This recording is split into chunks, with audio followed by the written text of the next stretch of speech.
Thank you. Good morning, everyone. Welcome to the Committee of the Whole meeting of Vesuvius Town Council, Tuesday, June the 24th, 2025 at 9 a.m. in Council Chambers. So could we have a motion first, please, that the Committee of the Whole agenda be approved as printed? Thank you, Councillor King, Councillor Chong, all in favor. Thank you. And the adoption of some minutes, Committee of the Whole minutes from May the 13th. And could we have a motion, please, to adopt those? Councillor Bennett, Councillor Chong, all in favor. Thank you. And we will now go to petitions. And our first petition is from the Villas Strata 6475 concerning watering restrictions. So Linda Rich and Frank Zampley, would you like to come up? Thank you.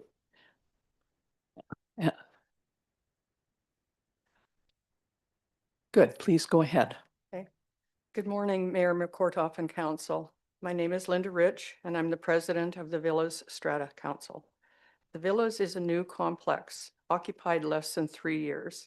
The complex was built on the old Able Orchard site, and the irrigation water used by the complex is from System 9.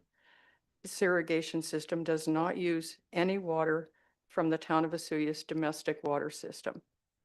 The irrigation system that was put in has one controller with 24 stations and no capacity to put in any more controllers. The design of the irrigation system was as for coastal BC, which is to be supplemented by rainfall. There is limited drip irrigation, and the cost to change to a drip irrigation system is prohibitive.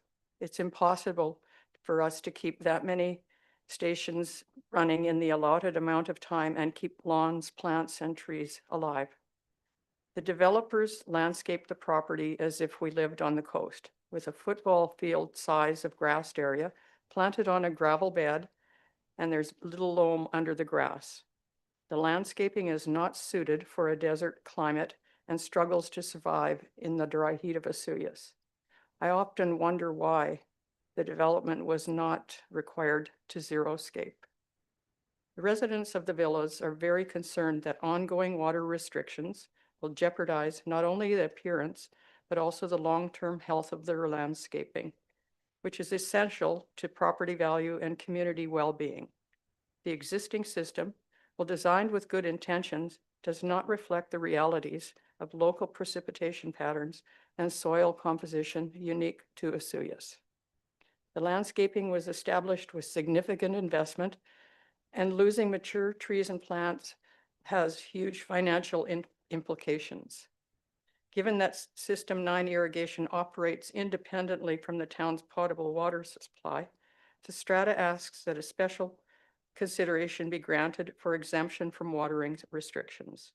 Such exemption would allow for the preservation of the green spaces that the residents and visitors alike cherish, while not impacting the broader community's domestic water resources. We've already lost about 4 or 5 trees just in the past few weeks due to insufficient water. Thank you. Thank you very much. Before Frank starts, I'm very surprised that the system that was put in was not to our climate. I don't know how that ever happened because it's only been in there for about 3 years, right? I'm really surprised at that, and I'm wondering how that happened. However, as you say, it's done, so we need to make the best of it. So go ahead, Frank. Did you have any? Oh, absolutely. Yeah, thank you, Madam Mayor. How many units there have grass in their yards? We have 54 units, and there is probably 40 units that have grass. Yeah. A little patch of grass in the front yard, and then they got the common grounds in the middle between the complexes. That's run by the system. Yeah. Correct. It's all run by one system. The system has 24 zones and it only has 3 drip line zones for a couple of trees. The rest of them are all broadcast spray. And like it was designed by guys in Abbotsford. They're actually the head of the irrigation industry of BC. Wow. They're the president and the vice president. Like, these guys are professionals. They're the ones that teach us our courses. But the system is designed to a flaw to this valley.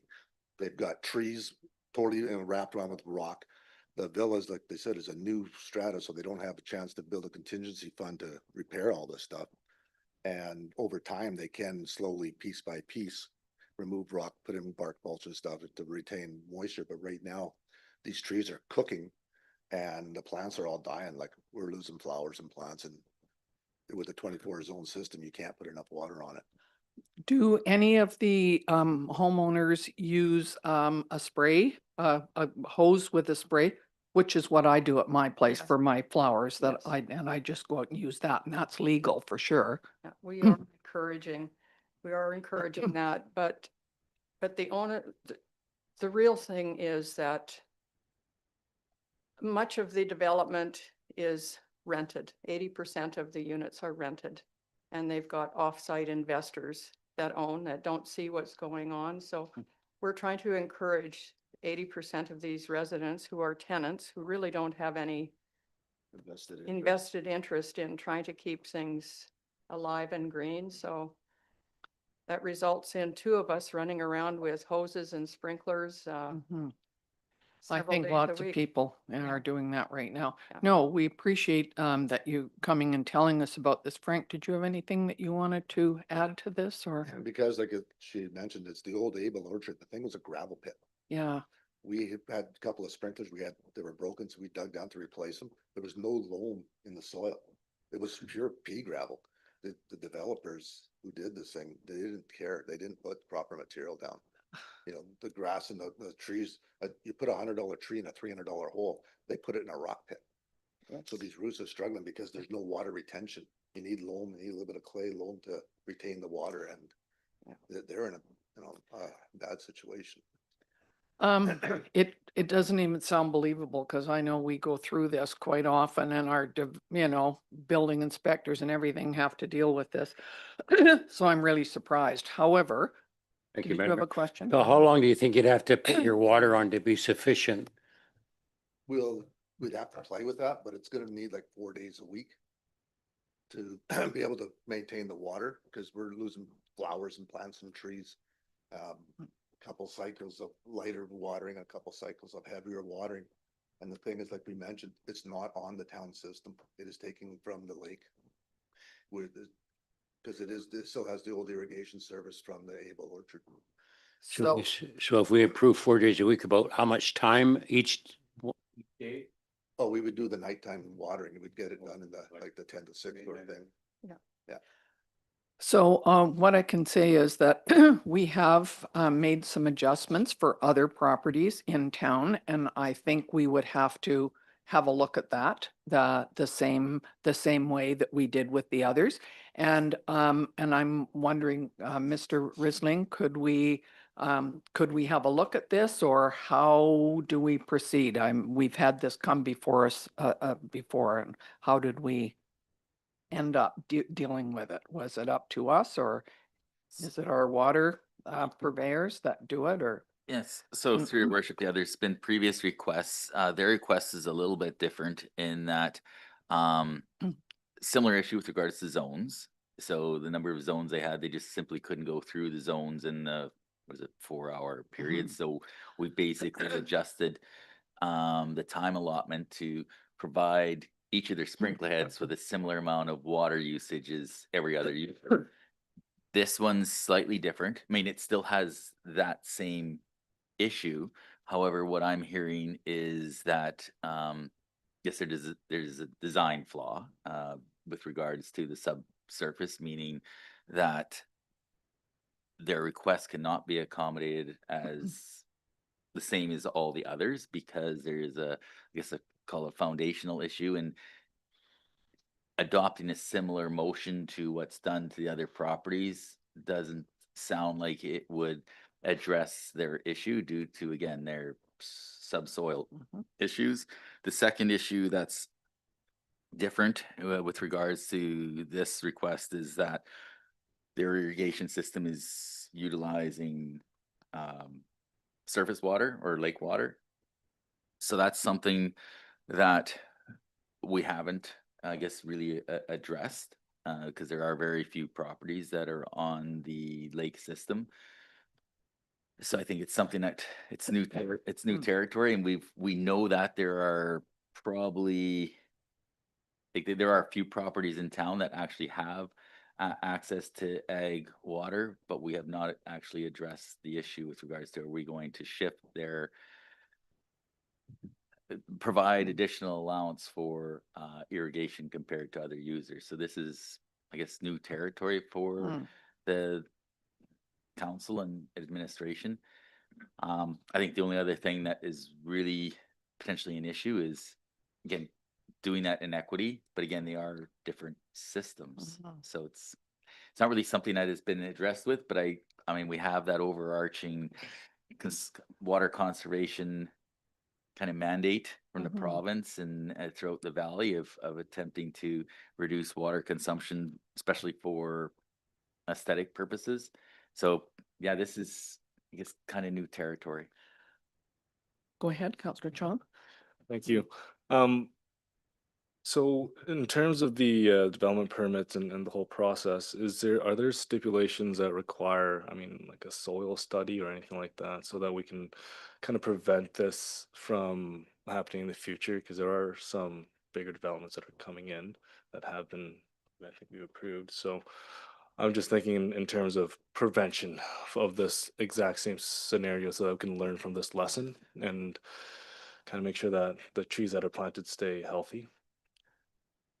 Through your worship, no, currently there isn't. There's certainly recommendations with regards to the types of trees or foliage that's actually planted on the property. I know one of the things that was discussed approximately a year ago is with regards to um, the landscaping, and it was basically recommended not to include requirements within the bylaws, because one of the issues is, how do you monitor it going forward? So it's a continual, if they planted this tree and then they changed it, well, what do you actually do? So some of those actual requirements were, I believe, were removed from the process. That's what most municipalities are doing, because you can't go out and keep monitoring what type of foliage is actually being planted. It's um and I guess it's kind of like the buyer beware, or responsible development that should occur. I mean, I know that part of the process is we do recommend to people to look at the climate, and here's the list of plants that actually thrive or don't require the water requirements of other areas. So I know that is something that is brought forward, but we don't go in and look at the subsurface and that type of thing. So it's a, But we certainly do look at the type of irrigation that people are using and make suggestions, right? The drip irrigation, you no, don't see a lot of spray irrigation no, now. we We don't do even not, do we that. don't do that, because Wow, that's the, maybe we need to. well, I mean, that's a whole different Yeah, I process that I know. don't think any municipalities actually do. Like getting into like irrigation systems, like here's the bylaws. I mean, we could show them as part of Mhm. a package, but getting into actually developing some type of regulations or codes on how you should construct an irrigation system. I mean, we don't have the expertise for that. That would Yeah. be a property owner's like responsibility to hire the proper professionals to recommend things. Sure. Um, the thing that we do have is the rates, and Yes. especially if when we go to a variable rate, well, maybe something will, maybe purchasers will actually look at that type of a thing to say that, no, this property requires X amount of Mhm. usage in order to keep the landscape green. So it's really Yeah. unfortunate, self-administered, self-governed type process as to how you landscape your property. I mean, we do have issues with regards to elevations and that type of thing. That's required, but not in the What they put in. subsurface and what they actually plant. Sounds like we need to do that, and I'm sure that Okanagan Basin Water Board, Make Water Work will be quite concerned about this all up and down the valley. Myers, Councillor Bennett, you had a question? Thank you, Madam Mayor. Yeah, I'm confused. So the water you're using to water the property is not from the town water, it's from irrigation? Correct. It's And from the irrigation system, System 9 down on Acacia Court. It's still, because it was a farm, it was the last farm in town. It still has the irrigation service. The lines are twinned. Going down Eagle Court, you have your domestic line, and then you also have an irrigation line, and this is where it dead ends. It dead ends at well, under the highway at their property is the last service on it, and they come off with a 2-inch service. It's the same as a farm. So when if power goes out and all the farms are out of water, they're out of water. Their irrigation's out of water. right, There's so no the, reservoir. It's straight so the water is coming from the lake, from the lake. not from our water system. Correct. Okay, I'm a little confused. So maybe I'll just add, so there, we do know there's about 10 to 20 properties that actually have access to both systems, meaning the domestic system, the drinkable water, and the ag systems, just how the lines went through the community. And as we were putting in meters, this is, they really come to light because some of these properties again have 2 access points. Most of them It's are on something, Finch. yeah, They're on Finch Crescent. They're serviced domestic off of Finch, but the highway line that goes down and turns down the thing, they're serviced, their backyard irrigation service there. and it's something that we're going to have to figure out what we're actually going to do, because should we give those 10 or 20 properties unlimited agricultural use? Their lawns are green. Are we gonna are we gonna put 2 meters on? We haven't decided that as far as how we're going to administer those 10 or 20 properties. So it is a conundrum.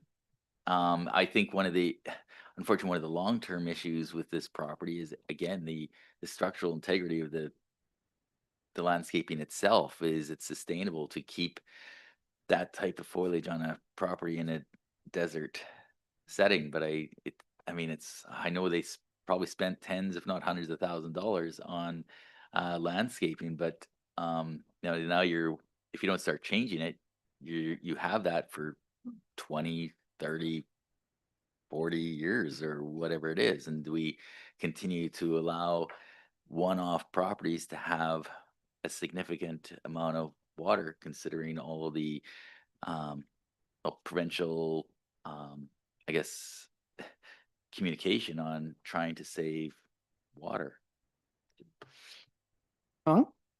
Thank you. I think in terms of the water restrictions, the essence of that bylaw really is to ensure that our reservoirs have adequate levels. If properties draw their water or irrigation water from the ag system, that's a completely separate issue. Of course, there's the overarching issue of just general water conservation, which I can appreciate. But I feel like for the properties that do have a hookup to ag water for irrigation, like I don't see why they wouldn't be exempted from water restrictions, period, aside from the optics of, this property's just irrigating their lawn nonstop. Well, it's like, well, they're not tied into domestic water. So, I mean, for me, I have no problems with the exemption. Of course, a little bit of a caveat, like those trees are like 2 or 3 heat dome events away from potentially dying, right? So it's in terms of like, it would be a good idea to transition those trees out and then maybe replacement with more environmental. Oh, exactly. Done on a slow term, like you say, on 2 or 3 Exactly. heat dome. If the tree is dead, they're not gonna replace it with the same tree because 100%. the trees aren't indigenous to this area. They're gonna Yep. do a more conducive tree as they replace it, but their finances are small right now Mhm. because they're a new strata. Mhm. They didn't have 20 years of money in the bank. Yeah. They've got 3 years and half the properties weren't even bought yet, so are sold off yet, so Yeah, there's I mean, minimal people putting. as long as the general understanding is when these trees do die, then the replacement is more environmentally friendly for this area. Absolutely. That seems just completely logical. Logical. Exactly. Like we're on the same page on Yeah, this one. Yeah. Exactly. Exactly. Counselor, or, Yeah, I just wanted to add one piece. I know Counselor Appleby has also got his hand up there oh, to start I'm speaking. sorry, I do Counselor. want to Hoppe. indicate, so the ag water, we still do chlorinate it. So there, again, I don't know the cost of chlorinating, but it's not a straight intake right from the lake. And just there is some cost associated with the chlorination. Again, it's not as significant as the other stuff, but I just wanted to bring that Yeah. to council's attention. And I think Thank you. Counselor Counselor Appleby, did you have a question? Counselor Appleby, did you have a question? Could you turn your mic on, please?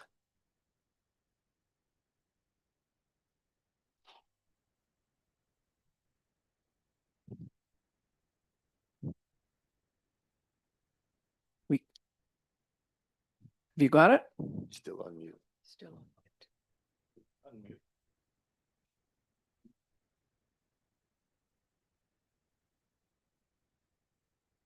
We can't hear you, Counselor Appleby. Is it possible to send us in a question or No, depends. no? All right, hang on, how's that? Oh, go ahead. Okay. Mr. Risling basically covered my comment. The mileless water, the egg water, doesn't go into a reservoir as we know it. There is a reservoir, but it still costs us money to continually pump water to the egg system and to chlorinate it and all that kind of stuff. And everybody that uses it contributes to the extra cost. So I'd be very cautious to sit there and say it's just System 9. It's all part of the whole system that we have to maintain. Thank you. Thank you very much. Yeah, you're exactly right. There is a cost to providing water, no matter where it comes from. Did you have something? Yeah, Mr. Mayor, I'd like to see staff come back with a recommendation. We don't pass it this morning. Like before, the staff comes back with a recommendation and then we'll make the decision. Yeah, that's a good idea. Do you think we could, Mr. Risling, could we have something come back? We can't decide at this minute how to proceed or. Absolutely, the administration can go back. I think one of the problems we may have is it's June 24th. I know. The next council meeting is July 15th. Mhm. And that's the earliest we'd be able to come back with something. So just bringing that to council's attention. I know. You're quite right. I think you may need to get your hose out with the spray quite often, and let's hope we had some more rainstorms. Not as quite as wild as the one the other day, but more rain would help. Councillor Chung? Thank you. Would we be comfortable with an interim exemption and then also have staff come forward with a report with potential options for next year? Maybe we meter the intake and then apply that to whatever fee structure we're going to decide on in the future. If something is done, could we perhaps let them know and deal with it then before the next meeting? If we're comfortable with that, if council's comfortable with whatever plan comes up, we can do it earlier. So if council so chooses, I think where Council Chong is going is probably the right approach, that you provide an exemption for this property. Not sure to what extent you want to do. I know the request is like the 4 days-ish. If that's amenable to council, we can make the motion that this property, the irrigation system be exempt from the existing bylaw, and to work with administration. And then the second motion for administration to bring back a report on property served by the ag system. Okay, you're making that motion, you're seconding I that? had a question. Yeah, go ahead. Thank you, Madam Mayor. When you put your water at night, is it just for an hour or 2 hours or 6 hours? You gotta turn it on. I'm sorry. It's 24 zones. We have 3 zones of drips. We run them separately, but the other 21 zones, we're spacing that, we're confining that to, right now it's the 4-hour window. And we're trying to get like from 10 at night till 6 in the morning. So you water in the evening, so you get your most out of your water. The villas are trying to be very water conscious, but they're still trying to keep their trees and such alive. I understand that, right? You're gonna water 8 hours a night, 4 days a week. Correct. Wow. It's a large property. It's 5-acre block, right? That's a lot, only because other people in town sort of have similar problems and we're concerned. So I think if we've made the motion, it hasn't been passed yet, that we look at this as interim and perhaps have a staff report in the middle of of July. Would that work for now? Yeah, I mean, maybe one of the other things that council wants to ask for, because it has been something that they've been consistent in as far as your messaging is, even though this is a new complex, and I can appreciate that, there's not a lot of reserves yet, within the fund, but actually having a plan as to changing the landscaping to, the climate, and maybe that may make a difference in how the report's written, if it's a phase out, or is it, because I think in the long term, we are gonna have issues, especially with those properties Absolutely. on Finch. How are we gonna deal with those? Yep. Is that Yeah, limitless? it's- But it's- it's just that it's gonna be a problem, It's having one or complicated two for sure. properties, on this different plan than anybody else. They're gonna be green, and Yeah, others are, Are well, not. are brown, so. I know. And if this gets passed, it's just for 1 year. It doesn't, it's every year you'd have to come Yeah. back. And whoever knows, the council could make a different decision. Follows. Could I ask though, how much you do have in your contingency fund? Could it be used to try and add more compost or have that in the back of your mind when you're planting or doing that during the year? That might help to maintain the water that's there and not just dissipate into the rocks. So what has to happen is we have to establish an annual budget every year. And that budget has to have provision for landscaping, and it also provides for contribution to the contingency fund. The contingency fund is for reserve replacement. Sure. We only use the contingency fund if it's absolutely necessary while we're trying to build it up. So what we would have to do is build into the budget every year a landscaping provision, and that means increased strata fees. Yeah. And that doesn't go over very well at all. No, of It's course a- it wouldn't. It's a no-win situation. I- We're trying to do the right thing, but if we don't have the budget, Yeah. we can't. So we have to look at a bunch of different plans here and not just increasing the water and not doing anything about the root cause. Yeah. Did you have something else? No, Bill. Okay, go ahead. I think in terms of the exemptions too, if we take the same model as Casalago and Solavita, and how, we've seen that behavior change and that transition into the xeriscaping and water conservation irrigation. As long as I think if we keep that as a core tenant in the exemptions, with the understanding we're gonna do the X, Y, and Z, I'm very comfortable with that, and also very much appreciate the balance of the no-win situation with sustainability funding and also, well, everything comes down to dollars and cents. So keep Thank doing you. what you're doing. Thank you. Yeah, Mr. Chung, I don't think it's quite the same. I think they had a lot more drips on their properties and they had different zones, so it made it a lot more easier in that respect. But we'll see the report and see what happens. Oh, I know Frank knows that some of those other places, developments have changed their irrigation system and tried to make it more efficient and use less water. So we're certainly looking for the same type of thing here. You shouldn't probably need new roofs or anything like that, seeing as the complex is only 3 years old. So maybe that's the key right now, is to make sure that the irrigation system and the plantings gets work. So thank you. One more question. Frankie, you might know, how easy would it be to put in more zones? No. Very it's cost prohibitive because there's 24 zones already and the main goes out, so you'd have to run wires to everything. And it's a 2-wire system, not the one wire that your normal homeowner has. There's 2 types of systems for automatic irrigation. These ones piggyback every zone off the same 1 wire. Okay. Where you're a normal zone, like my house, I have a common wire, but then I have a line that goes to every valve. So I have 6 wires, 7 wires coming into my controller. This one has 2 wires coming into it. It's a totally different system. Okay. It's complex to add on to it, and it's, Oh, you're yeah. talking $1 million. Yeah. Okay? Thank you very much for coming and explaining this very complicated system to us, and we will certainly get back to you. Did you need us to, Mrs. Robinson? We didn't vote on it? Is that what you're asking for? Yeah. Okay.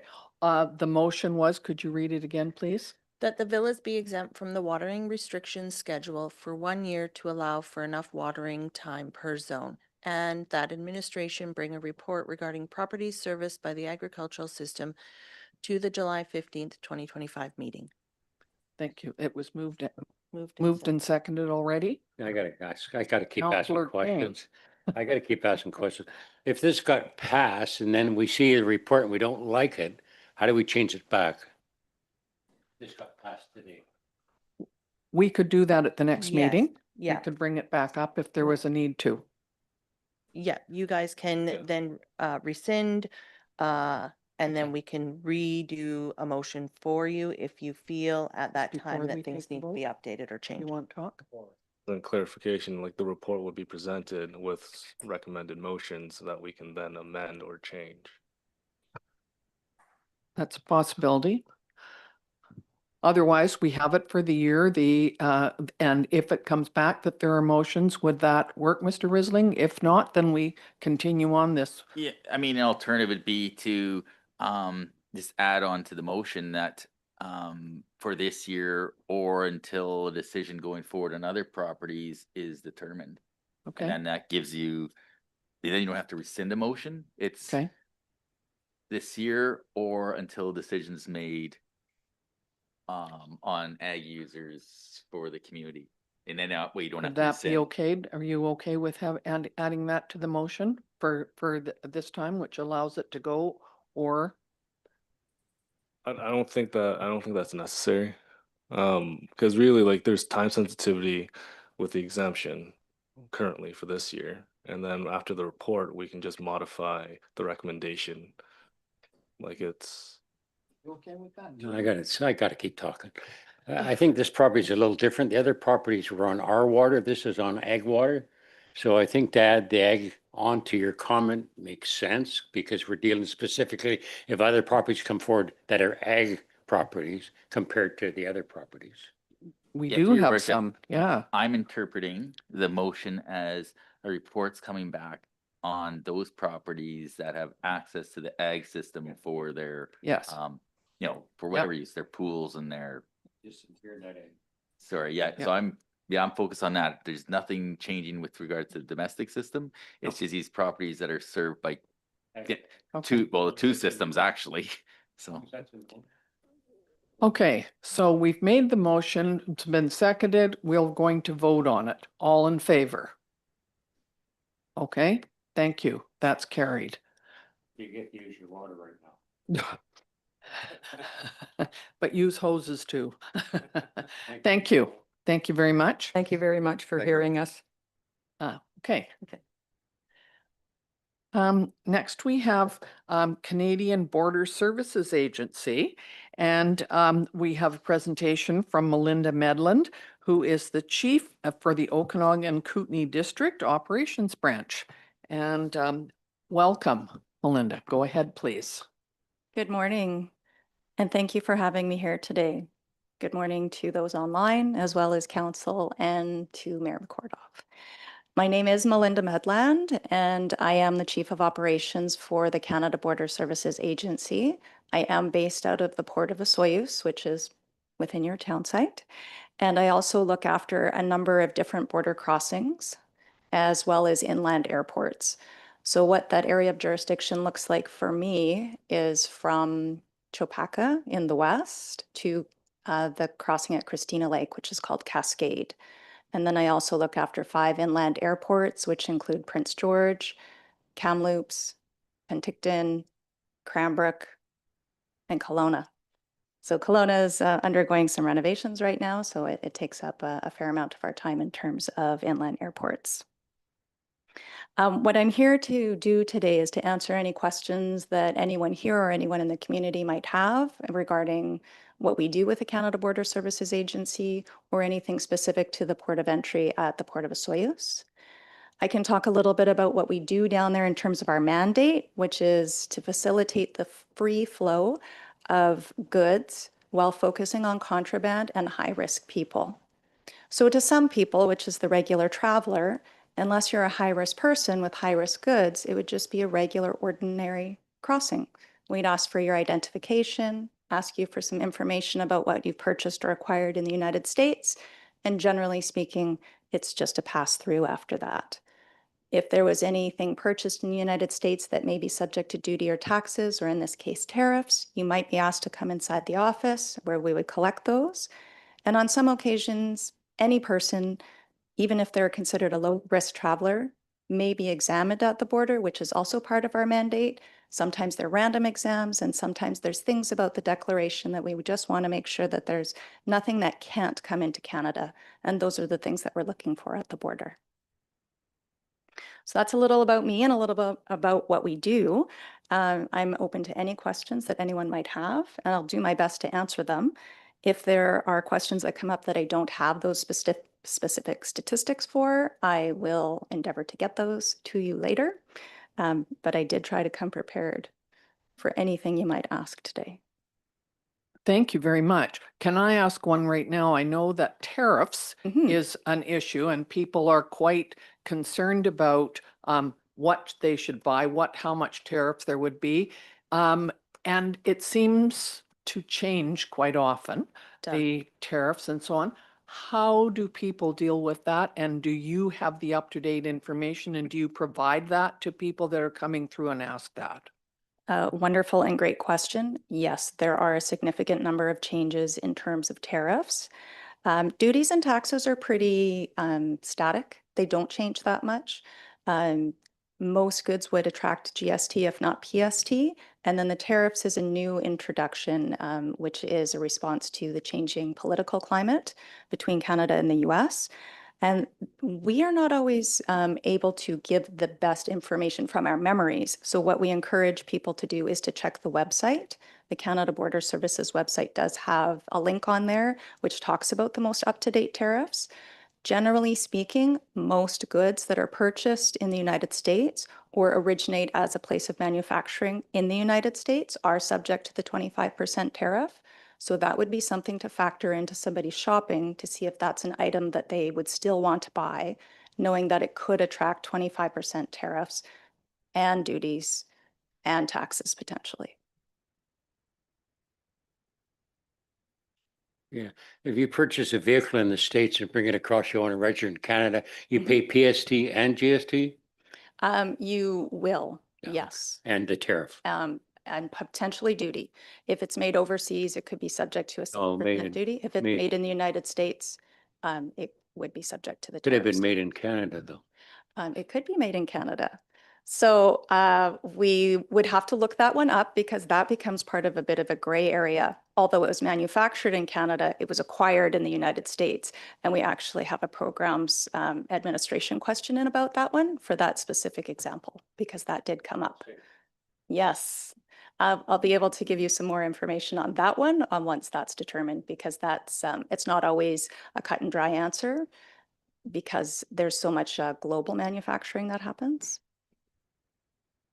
And so when you collect the tariffs and so on, do you provide the purchaser with a piece of paper saying that Yes, we this do. has been paid and so that they Correct. have like a receipt that Yes, they do. for all of those things, for GST, PST and all that, because sometimes they can Mhm. collect it back.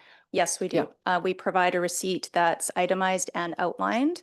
So it'll be per item. So for example, in the example of a vehicle, the item line will say vehicle, and then it will have a line for PST, GST, and you actually get a separate receipt right now for the tariffs because it's not something that we always collect. It's part of the changes that are happening in the political environment. More question. Can I just ask, how often are you in your office here at the border? 5 days a week? Oh, Yes. And then I travel as needed to the outer ports of entry that I look after. Prince George usually once a year, just given the distance, but once every month to 6 weeks, I'm on the road traveling to the other areas. Yes. Sergeant Beta with the RCMP here. I'd probably ask you this away from here, but I thought while you're here, I'll ask. It's a question I've been getting. So I've been here for a number of years, and it has to do with the lake and the boating, Mhm. people crossing the border, and I know what it has been. You know, the rules typically over the number of years. I've been asked by a lot of people for this summer. Has there been changes? Are they still allowed to, like, Americans still allowed to come up and boat as long as they don't go to shore or meet up with another boat, and vice versa? Have you heard the same thing for Canadians going south? I can speak to the boats that are coming north. I'm not exactly sure about the boats going south. We'll have to check with USCBP. I will be in a meeting with them on Thursday and can get some of that information for you. In terms of boating and coming back into Canada, as long as you don't make landfall or get off your boat and perhaps go to Veranda Beach in this example, and then get back on your boat and come back to Canada, there's no need to report inward to Canada Border Services. But if you do want to get off in the Orville area, get back on your boat and come back to Canada, you need to report through CanPass. And so you would report the vessel information, how long you've been gone, anything picked up, and who's on board. Likewise, for our American friends that would like to come up and make landfall in the Osoyoos area or anywhere else along the lake, if they intend to do so, they would have to report in the same manner. Thank you. So rules tend to be consistent with what they were in the past. The people coming up and want to make landfall, is there still a telephone at Starlight Marina that for reporting? Yes, there is. Okay, perfect. Thanks. Thanks. Thank you. I think it'd be a great idea if we were able to share a frequently asked question and FAQ through our e-news, just with some of like the most commonly asked questions, like can I go over for a block of cheese and a 6-pack, or if you know, what's the total limits? Like, can I X, Y, and Z, right? That way, it's easily accessible and just casts a wide net. In addition, I know the last let's say 5 years I've been character building for the border. So I just want to thank you and all the CBSA for all the hard work and diligence. Thank you for that.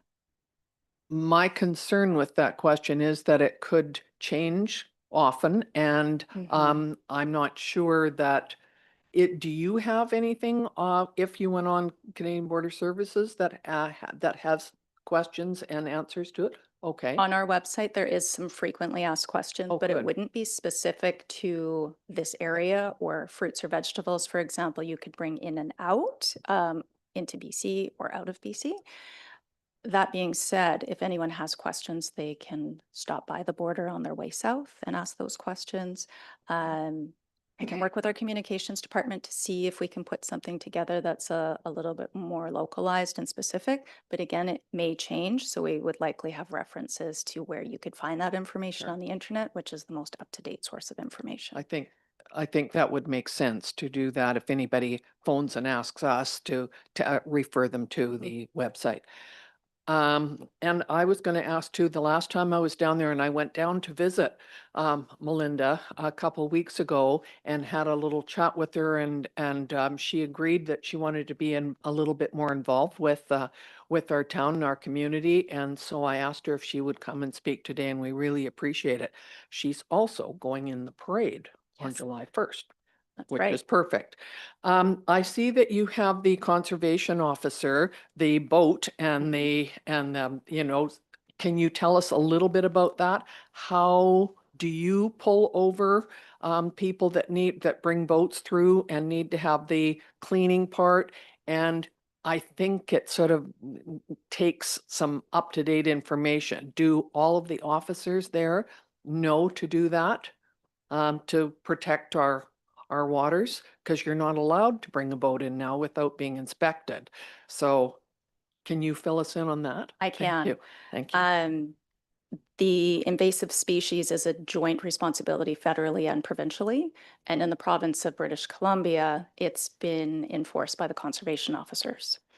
So they are on site at the port of entry at Osoyoos because we are in an international waterway and because the risk is high for invasive mussel species, but particularly. So we are provided with a list of high-risk boating areas and high-risk waterway areas from outside of the country. So all officers are aware of that. And we ask the traveler where they have boated, when was the boat last in the water? And once they make that declaration, if it is from one of those high-risk areas, it's an immediate referral over to invasive species. And then they ask a series of questions. And in some cases, the boat receives a disinfection. And can be compounded for, It could be. impounded for a month. Yeah, good. I think it's becoming more of a concern because there have been several boats that have been brought into Canada from places which, and they've had zebra quagga mussel detected on it. Not here, but is certainly in Ontario. So I think it's going to be a big issue, and we need to really be careful about how we deal with it. So I appreciate that. Anybody else have any questions? Well, thank you very much for coming in. Please come back anytime. We you. really appreciate all that you do, and we appreciate your time in keeping us better informed. Thank you for thank you for having me here and Yeah. for the time today. Thank you very much.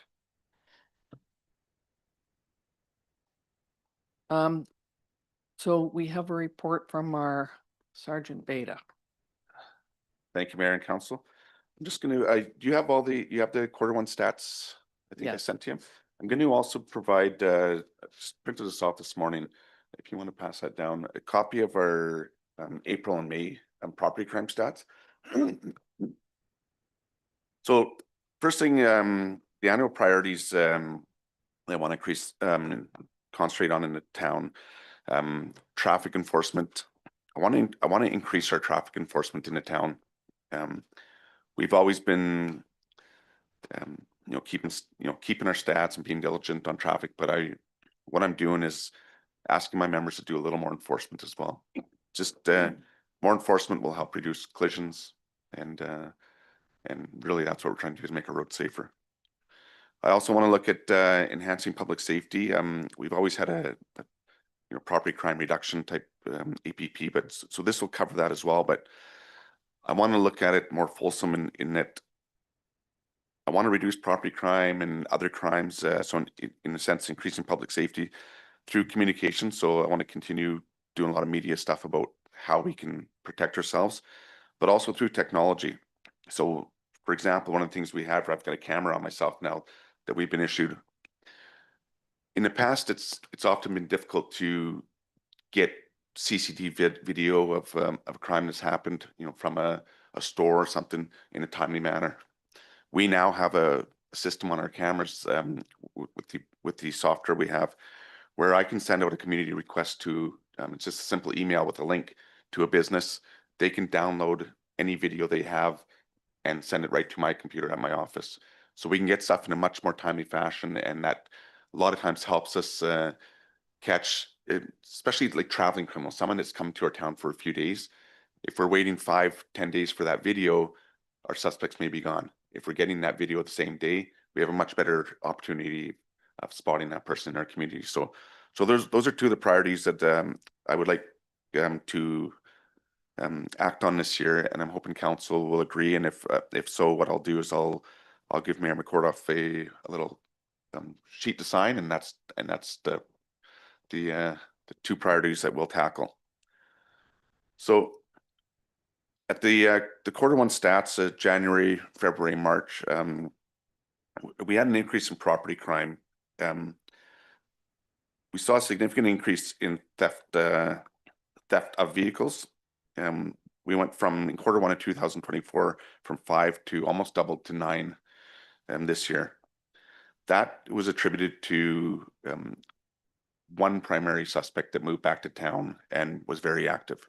He's currently sitting in a hotel with steel bars, and so that has reduced our theft from vehicles somewhat since the first quarter.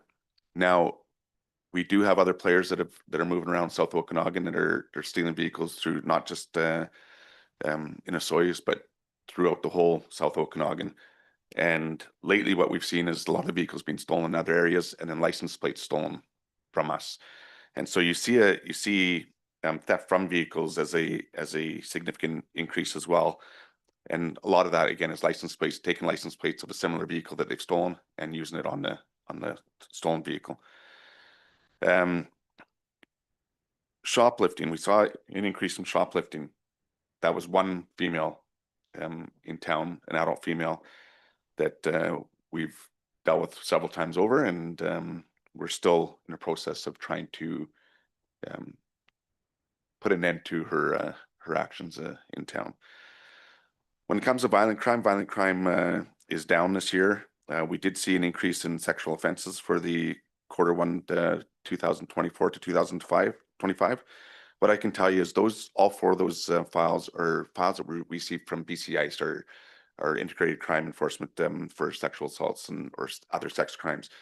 So those are, when we get a file from ICE, those are typically online things. So someone looking at inappropriate or criminal images online, and it may be someone that's from our area. It could be someone that's, you know, using their phone on a Wi-Fi at a hotel, or it could be a local. Those are, so it wasn't, none of those sexual assaults were one-on-one offenses with the victim locally. It has to do with online stuff. I also, the paper I provided you is property crime stats for April and May, and so a comparison to last year and this year, as well as a year to date for a comparison from 24 to 25. So although we had a concerning first quarter with property crime going up, if you look at the way we are now in May with the few people we've managed to get charges on and held in jail, our property crime stats have gone back down again.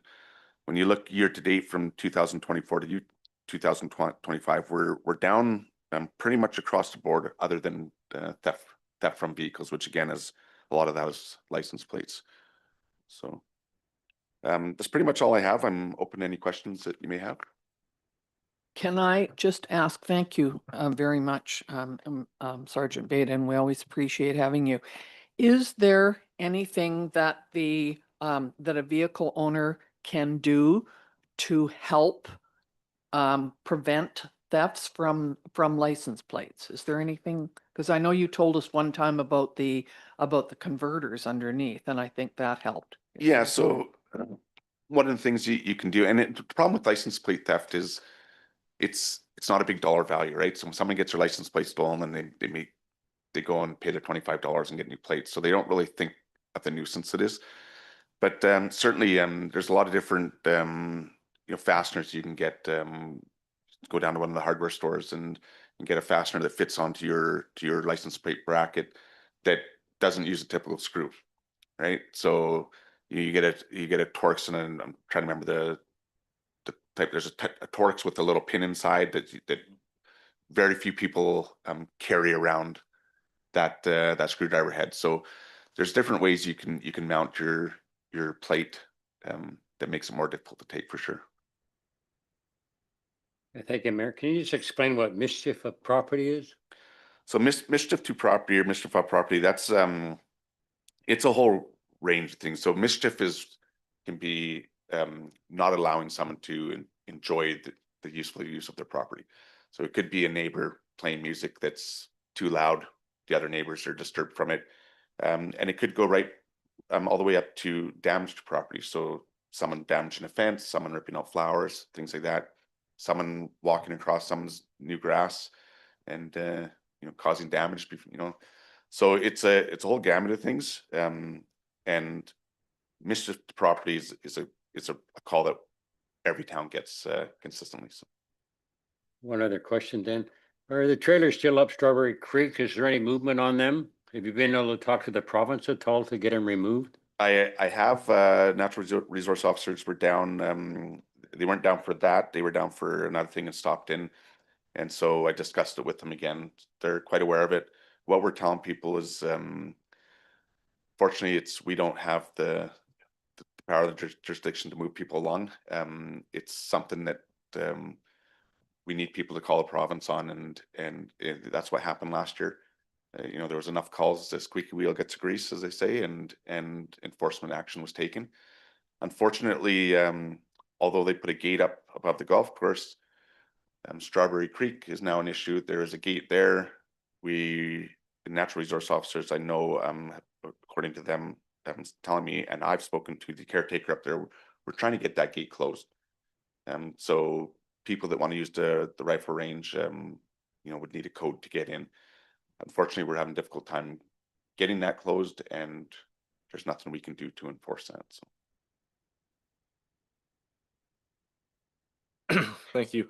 I'd be in huge support of increasing traffic enforcement just with our impending LSV, and hopefully we can also, with additional conversation with the ministry, with reducing the speed limits to 30K. I think having the infrastructure in place with the RCMP allows us to implement these more safely. So no, I'd just be in support of that. Yeah, so one of the things I'm doing too is I'm bringing, with our summer policing, I'm bringing a lot of members in from outside to supplement their policing. And what I do is I provide them, areas of concern, areas where maybe our crime is higher for them to target, as well as areas where traffic enforcement is needed, either, problem intersections and things like that. Areas where people are driving too fast. You have the elementary school zone or that's 30-kilometer 24/7, as well as Oleander, Kingfisher. So those are things we're pointing out to them of areas that we want to see enforcement on. Good. Well, thank you very much. And we always appreciate you coming and reporting to us, Sergeant Beta. And I know you've done a good job of trying to get people here for the summer and for July 1st and so on. So we hope that it's safe and people can enjoy themselves. Go ahead, Councillor Bennett. Thank you, Madam Mayor. Sergeant Beta, I had some people donate some life jackets last week for your safe boat station. And I bought them over to the mayor of the road, or the president of the Rotary, and said, I'm not sure what to do with these. And of course, they have to be CSA approved, or what are the stamps on them. So if people have those and they want to donate them, what's the best way for them to do that? Yeah, so the Rotary is running the life jacket station, so certainly reach out to them and they can provide their donations there.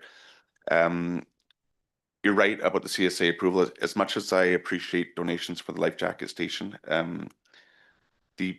what we really need to be cautious of is that life jacket, even if it's CSA approved, is it still a good life jacket? So flotation doesn't last forever.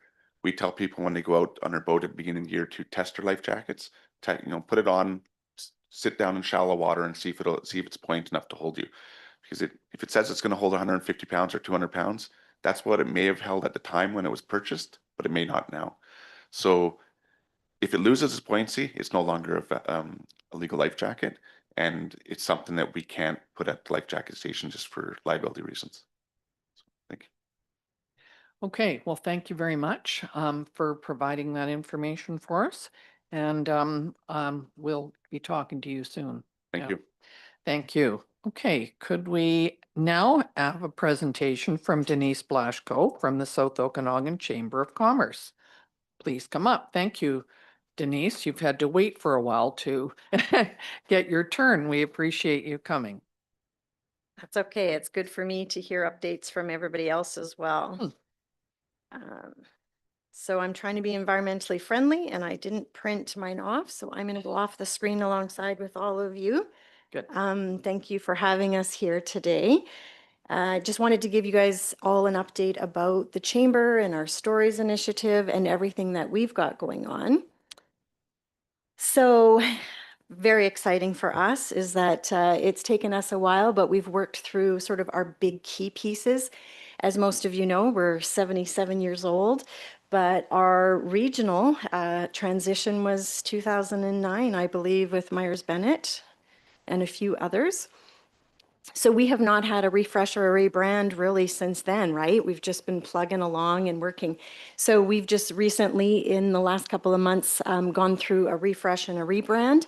All of this, I was hoping we could have it ready for today, but we'll have it ready in the next couple of weeks, and then we'll do a public launch. But yeah, we've got sort of a new logo coming, new taglines. Some of our strategy stays the same because we believe it so fully, and you'll see it on the next couple of slides. We have a new app coming. It's pre-launch now, and our members are uploading some specials and offers that they want to put on for the summer season.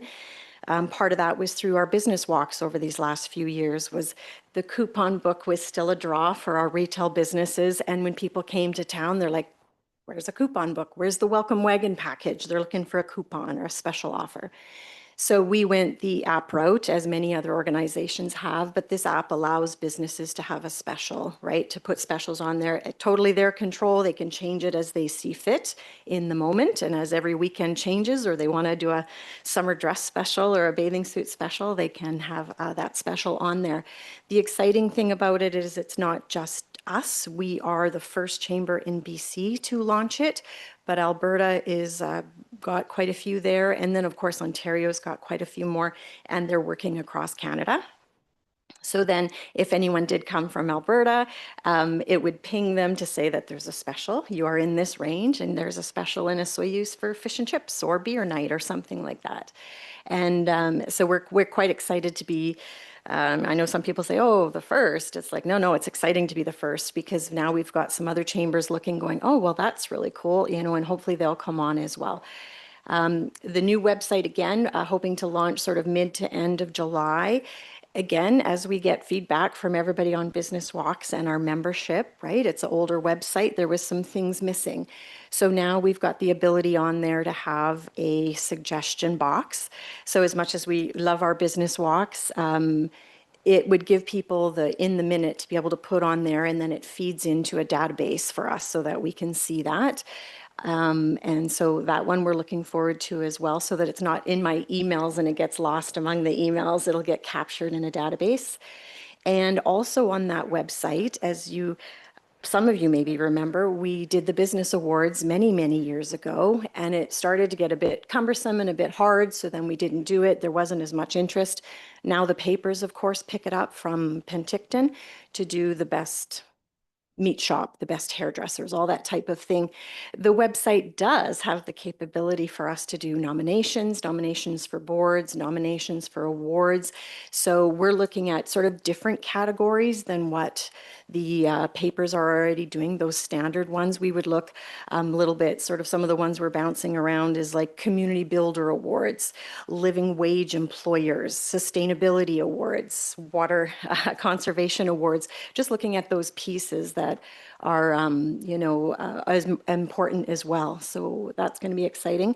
Also, communication tools, as we know, communication, social media, things are just a mile a minute, right? It's a new algorithm here. It's a new app here and all of that. So we are moving over to Cyber Impact, which is an email system, but it's Canadian here.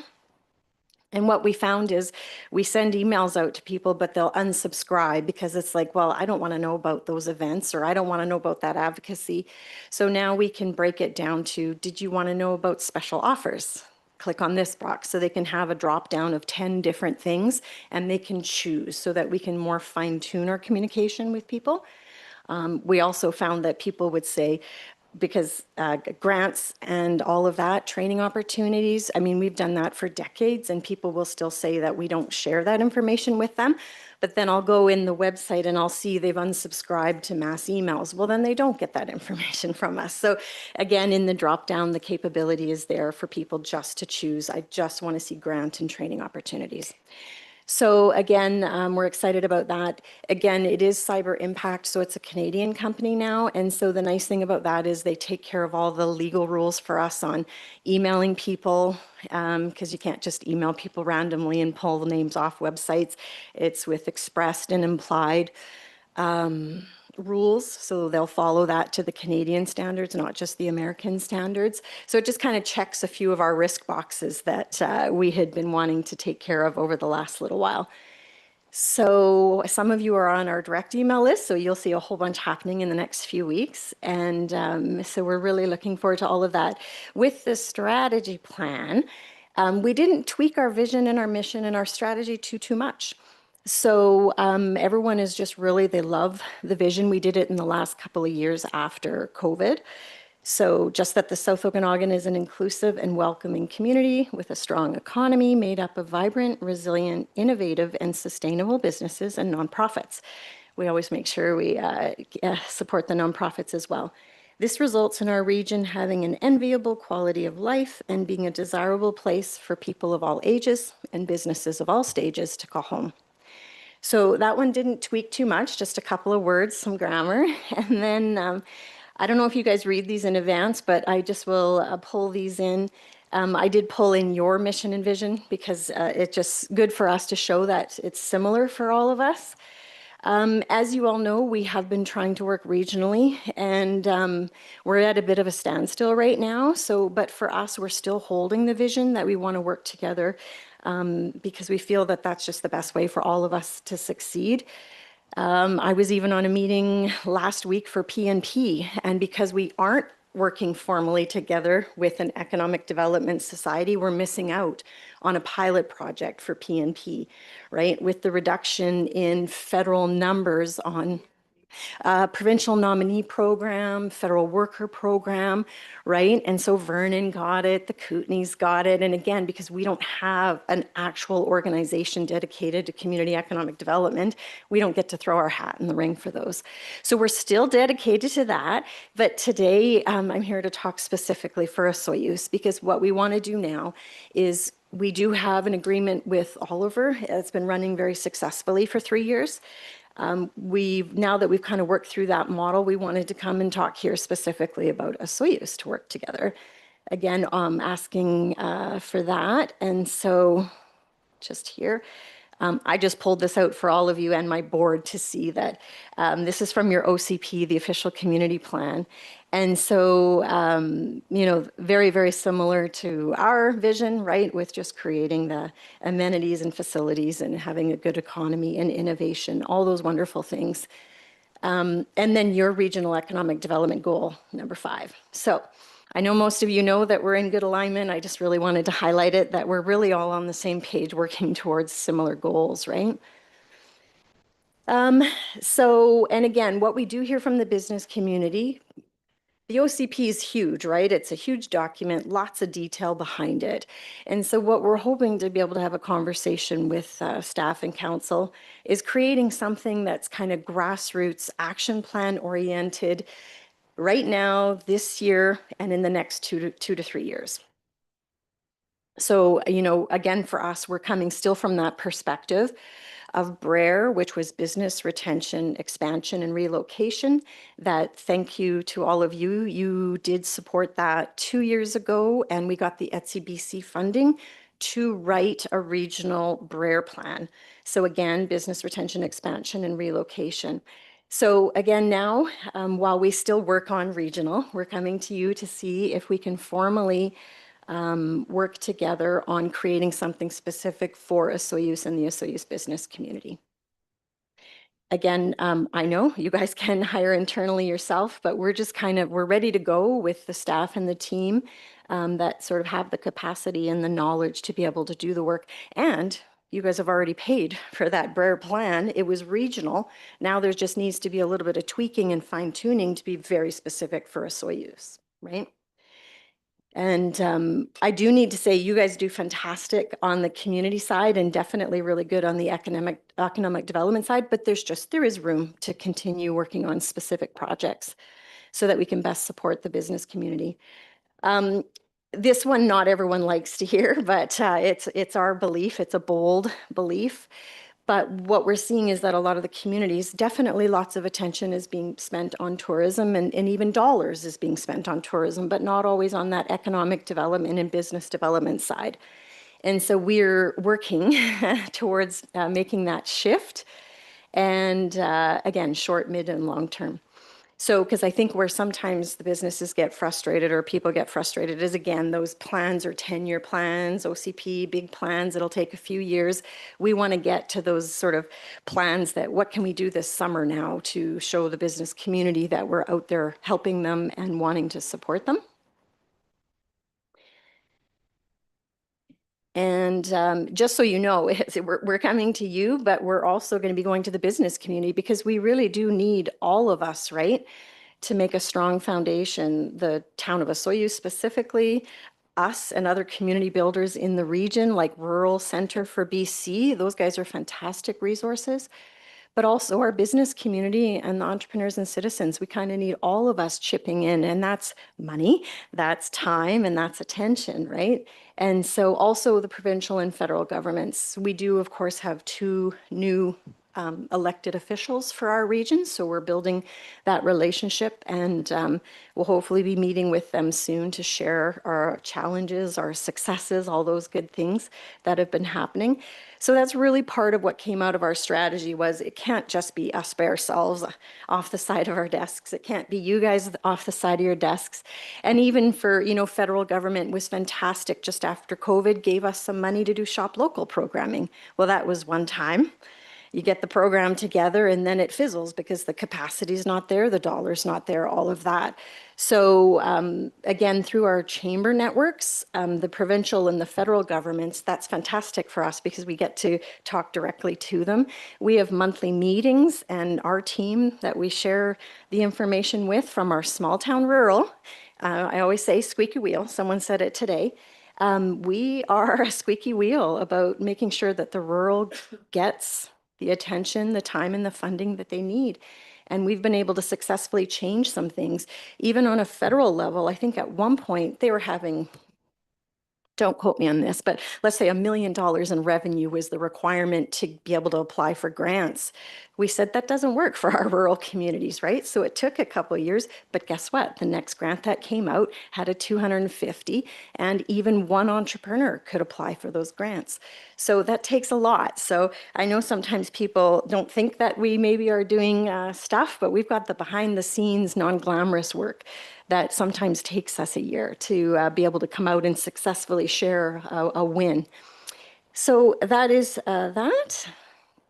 There are so many things. I know I was thinking, I could come together with a plan, how I think we could work together, but it really does need conversation between the business community, your team, your staff, as well as yourself, the council. You guys have heard what the businesses need, but at the core and at the ready, these things are really ready to go, the top two. We would like to do an October business walk, but again, we need, people time, but also dollar time, because even if we do the walk, the implementation's the hard part, right? We do the walks and then it's like, wow, now we have 10 pages of marching orders, right? That takes some time and effort. And it's not just our time and effort, it's the town, Work BC. On our board now, we have Work BC because we recognize there's staffing issues. We need funding, wage subsidy. So we have a Work BC person on our staff now. So that they can help with that. So that was a potential for fee-for-service collaboration, just to throw out ideas. Again, we have the regional business retention plan that's just totally ready to be tweaked specific for Osoyoos after conversations with staff and business. And I'm a big fan of the Greater Community Economic Development Plan and ETSI-BC. Again, the reason we're coming now is because October, there are a couple of grants available. The Read It plan through the province, which is, we're waiting to hear what they're going to focus on, but even ETSI-BC, we would need to be ready for that, right? And perhaps a Greater Economic Development Plan, it's a good time for that. The big thing I wanted to say here is, again, opportunity for amplifying our efforts and voices. Again, I know with Gerald, we had some meetings with BC Parks and Rec talking about trails and all of that. These are couple-year plans, right? There's so many pieces to it. I believe we have some staffing changes now, and so we're just building new relationships there again. But we've just got to keep our rural voices being brought to the forefront to these groups, because otherwise we do get forgotten in Penticton or Kelowna. Even some of our advocacy issues now are that because the governments are trying to save dollars, it's being centralized to Kelowna and Penticton. And that's a real struggle for our people to get to those places. And so we're really trying to say we don't necessarily want so many things centralized, right? Even the funding models, it's very centralized to Kelowna typically. even for our, let's say, BDC, right? The Business Development Bank of Canada, for all those business supports, even Community Futures is Penticton, right? But it's not down here in our region. And the business owners that are working 10-hour days, 7 days a week, they can't get to Community Futures all the time. Community Futures doesn't always get down to these areas. And so we're just really wanting to make sure that we've got boots on the ground here to support our communities as we continue to go through interesting times. Regional transportation, I wanted to highlight that one real quickly too, because we have been asked repeatedly to go on the Kelowna Airport Advisory and the Penticton Airport Advisory. So again, if we did have a fee-for-service model, we'd be a perfect person to go to those meetings, right? But right now, it's kind of off the side of my desk if I can get up to Kelowna that day. But huge information for our hotels and motels to be part of those conversations. And I think the other piece that we've really been bubbling to the top is the bottom two. Actually, sorry, I'll say bottom three. Mayor McCordoff and CAO Risling there was at our meeting that we had at the Okanagan College the other day, and education is such a key piece. The community doesn't necessarily know community economic development. They don't know kind of what we're doing, what you're doing. There's so many things going on, and none of us have $75,000 for a dedicated communication person, right? So how can we share that? How can we, inform people?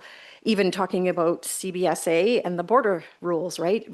Perfect example. I wanted to chime in the farmers market. We're helping with the Oliver Farmers Market, and I do a little bit of support here with the Osoyoos Farmers Market. Tons of questions. What can they bring across the border, right? And so they might have bought that artisan item or some of that. Well, we know fruits and vegetables are dicey, but jams, jellies, whatever, right? Like having clear guidelines, because they'll walk away without purchasing it because they don't know if they can go across the border with it. So all great things. And yes, communication for the businesses is a challenge. We're excited now that my hair is a little longer and back to normal. We're going to start doing video because it's hard to get that message out there. I think I've talked with some of you where it's just like that attention span is gone and the feed is so fast and it's so gone. And so we're moving to some videos. Video interviews, to talk with computer people, to say, hey, we heard a couple people got some viruses in town, our local businesses got hacked. How can we help our business community know the virus protection they should put on there, the obligations they have with liability, about losing your database? And so we're going to start launching that again, probably after summer, as people are pretty busy during the summer. But great opportunity even for yourselves. We could interview any of you that are liaisons for certain things. It's like, hey, we found this out about the library. We could do that on the video piece, right? And share that out there. And then the last piece is, yeah, we've got some people kind of shying away from leadership because it's a challenging time out there. They don't necessarily want to go to the grocery store or the restaurant, so they're having a hard time stepping up. And so our chamber, after our strategy planning, has said that we need to be the leader in that. We need to be helping people be feeling safe and to be leaders in our community. We don't need people shying away. We need them coming forward. And so part of that is we would like to do civics. I'll say 101 because I don't have a better word right now, but we've had people saying they'd like to, run for council, elected officials in the regional district areas. OK Falls is incorporated now, so they're going to need some elected officials there. So we're working with a couple of people to put on an information session to say, oh, so you want to be a council or you want to do this, and they can come out and they can learn about it. What does it take to be a councillor? Our elected official. And so, but part of that also is that leadership and that supporting the community. So yeah, we don't always get to promote all of this on social media, but there is a lot that is going on with our chamber and it's pretty exciting times. And I think, well, that's that. And of course, then for my board wanted me to say back to everybody here, thank you guys for everything that you do, because we know staff and everybody, it's lots of work. We got lots of cool projects on the go. So we thank you guys for everything. And then I'm ready for any thoughts or questions. Thank you very much. Denise, you're amazing. I don't know, your energy is great. I just was thinking one thing, and RDOS, and I'm on the board there, one region working together. And that's really Love it. important because we realize at the regional district that we all need to understand what's going on and try and work together there as well. So I was in Salmon Arm last week at CBC, our quarterly meeting, and there were several people there from the Salmon Arm Chamber of Commerce and so on. So there's something on there this fall. I think it's in November and it's in Salmon Arm. I wasn't sure whether Yeah. you knew about it or you were interested. Yeah. Okay, we have some questions here. Go ahead, Councillor Chong. He's always asking. Well, Oh, there's a long list, so I guess we can just go back and forth and, have some fun here. Oh, we might, yeah. No, it's been an absolute pleasure working with Denise and her team, and seeing these initiatives start as ideas and evolve and grow and become uh, like it is mind blowing the amount of work. So I think few questions to start with. In terms of the agreement with Oliver, I mean, well, what's the budget looking like with that? Right. Yeah. So they, I believe through ETSBC, got a grant to write a community economic development plan. So it's called Grow Oliver. And so then from Grow Oliver, again, they could hire internally or they could contract out. And so they contracted out with us. We tested it for the pilot year, just at $500 to $1,000 a month to do ABC. And then it's grown from there. We've doubled it. And now we're sort of helping with the farmers market, looking at daycares, looking at co-working opportunities, and just helping them literally go through their Grow Oliver plan, which is local economic development. And so, yeah, and then we look for grants to do other projects, right? And so that's where we're at now. We'd love to be able to double it again, but it's baby steps. It's working together to find out, does it work? How does it work? And who's best suited to do the work? No, it's fantastic. I think it's always we're able to achieve more when we're able to tap into local resources and groups. I know we do have an economic development budget line, which I believe is budgeted at 85,000.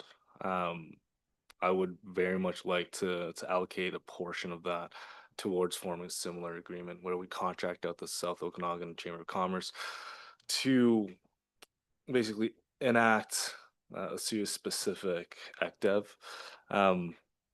Whether that's being able to beef up the current business walks or develop the more local business networking events, maybe like town hall charrettes with local businesses, so that we can really take a specific temperature of all the local businesses.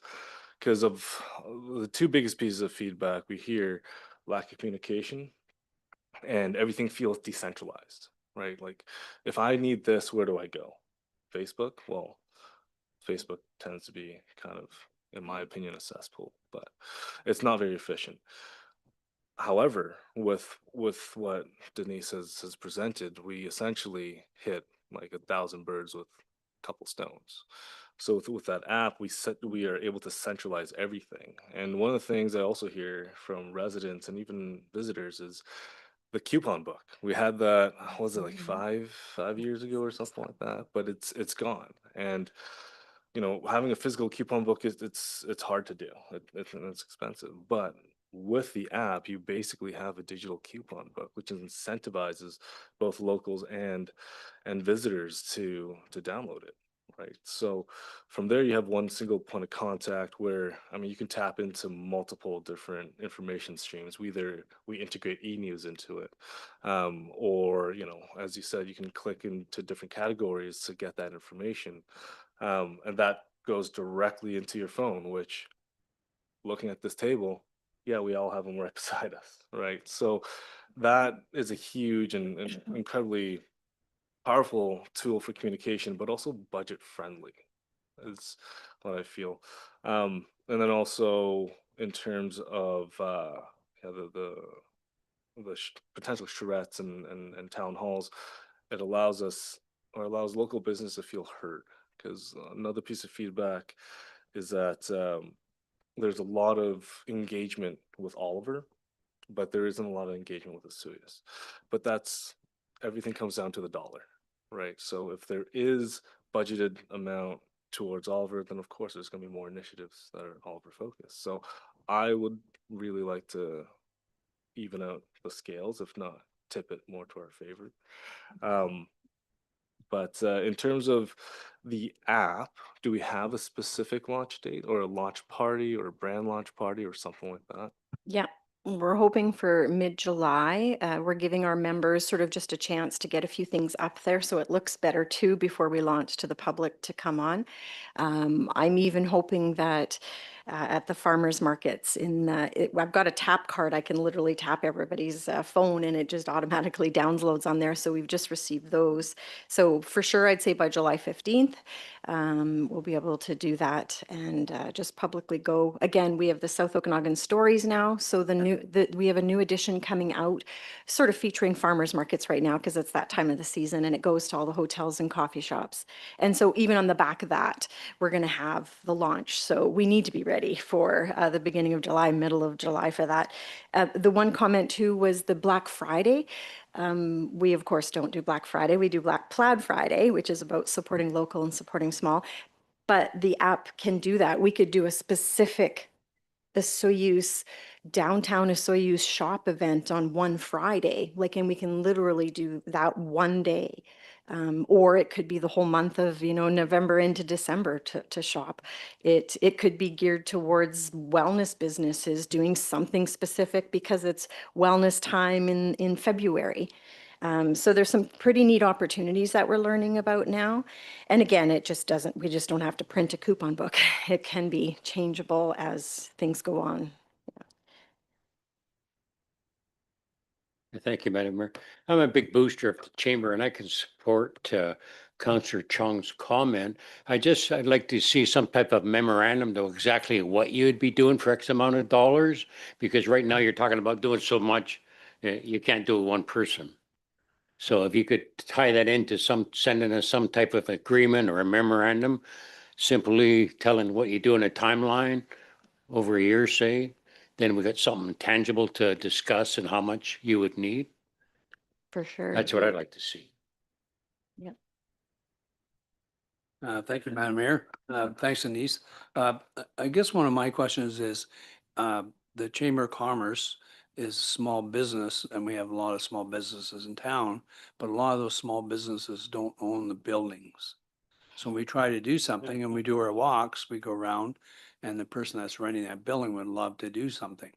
So when you do these initiatives, do you get feedback from the big players like say Nestor's, the grocery stores, the hotel owners, the big chains? Or are we getting stuff back to them towards the chamber? Or are we just looking after the small chamber member in town has a small business? Right. We try to get a smattering of all of them, right? We can't get to them all, but I think even Mayor McCordoff, we got to 7-Eleven, the A&W, we did get to the corporates. And then we got to the hotels.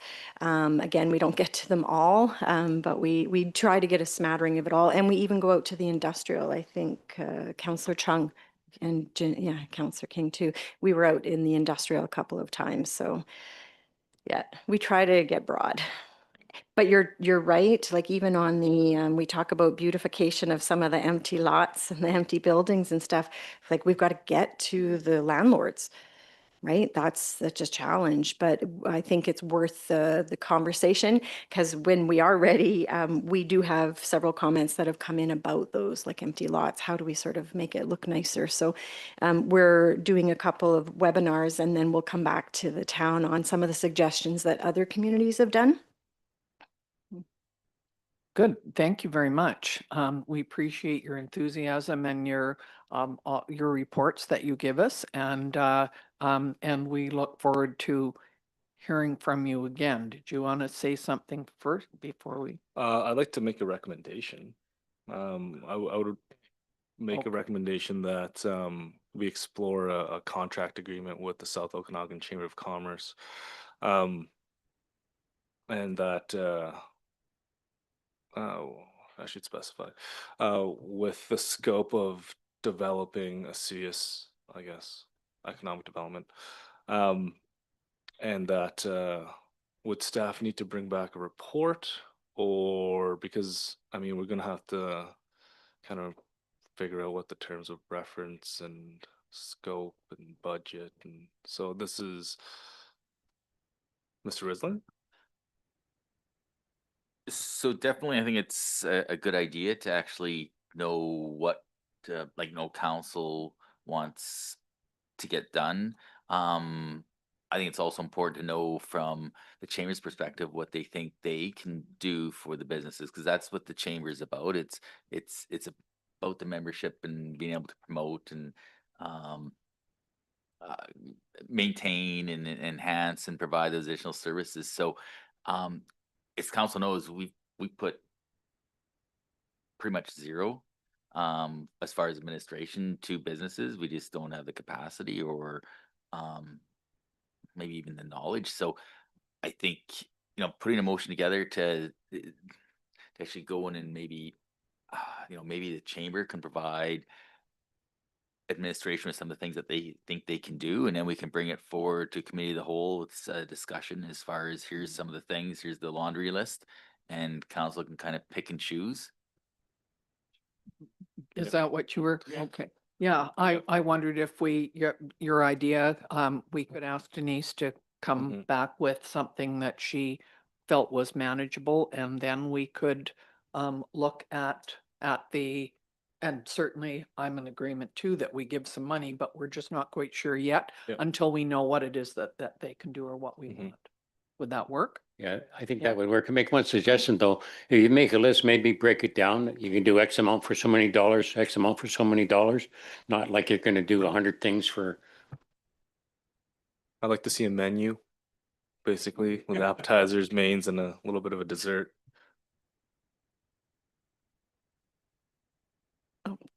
Some of the things in the menu will be based on business walk information that we have. Also potential grants coming up in the fall, once we hear what the province would like to focus on. Sometimes it's infrastructure, sometimes it's project and events, right? So we'll see that. And so, yeah, for the suggestion there, it's like, I would do that. And then the contact would be CAO. Yeah, that'd be, yeah, because I'll get the feedback too, because your team will have input on like, oh boy, that could be something that maybe they could do. Okay. Yes. So it's been moved and seconded that we look at this. Am I correct? No. No motion right now. We're just going to wait for Denise to come back with something, and then we will look at making a motion for it. Okay. Okay. Is that okay, Denise? Yes. Yeah. Thanks. So that you know that this intake for ETSI-BC, Destination Esuias got a grant for farm tours, part of the tourism strategy. And the other one in the South Okanagan was Summerland. They got something this time as well. But there is one for a new one coming out. I think it was the applications in September. And so it will be decided in November. And I have at the last meeting requested that there be a bonus part when they do the categories and so on, figure out who gets the grants for anything to do with water, climate change, typical of me, right? I think that's so important. And I mentioned that at the meeting, and they're going to include that.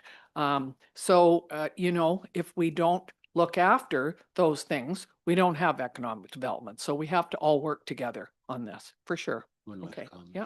Have you looked at Gaiman grants also? Can you apply for Gaiman grants? No, we've just got our application in to have a nonprofit that is separate from the chamber, because the chamber cannot apply for gaming grants. So we'll apply for the separate nonprofit that allows us to tap into a few other grants that we can't get. And there's probably some grants that you guys can get that we can't, right? So, yeah. Okay, thank you very much. And carry on. You're doing a great job. Yeah, thank you. Appreciate it. Okay, That again. thanks. So we now have a staff report on resort municipality strategy and allocation of previous unspent funds. So is that Mr. Risling or Mr. Davis? Through your worship, yes, council is aware and the public's aware that we do receive funding being a resort municipality. We've contracted out our ability to provide our next 3-year strategy, and Mr. Wilson is online and he's going to go through what RMI means and the process that we went through over the last few months, and ultimately a strategy that's attached to the report that needs to be submitted to the province. So without additional discussion, from myself, I think Mr. Wilson's going to be providing all that details. So we hand it over to him. Please go ahead, Mr. Wilson. Great. Hi, everyone. Can you hear me okay? Yes, we can. Great. Fantastic. And hopefully you can see a slide that says Town of Osoyoos Resort Development Strategy. Yes, we can. Oh, fantastic. Thanks very much, Mayor and Council, for having me here to present. This was a great project we're working on, and another example of the collaboration that Denise was just speaking about in the region. It builds off even greater collaboration with the tourism master plan that was created over the last couple of years. The purpose of today is to essentially provide a review, I guess, for you of the resort development strategy 2025 and 2020 to 2027. It's also going to cover some projects, carryover and revamp projects from the last strategy. I hope to have you understand the background and the scope of the RMI program and RDS requirements, understand the process for the update that we did this year, as well as some of the main guidance documents for that. Understand at a high level the overview of the financials for the 2025-2027 strategy and specific project list, and then, as noted, the carryover and revamp projects. I believe you also have a more detailed draft RDS report that you were provided, probably just before the weekend. So there's more detail in that document. I'll be covering again an overview of the RMI and RDS, going through the process for creating this strategy, discussing the vision and goals for the strategy, sharing a high-level financials for the strategy, an overview of the projects, and then we'll have a wrap-up and any questions.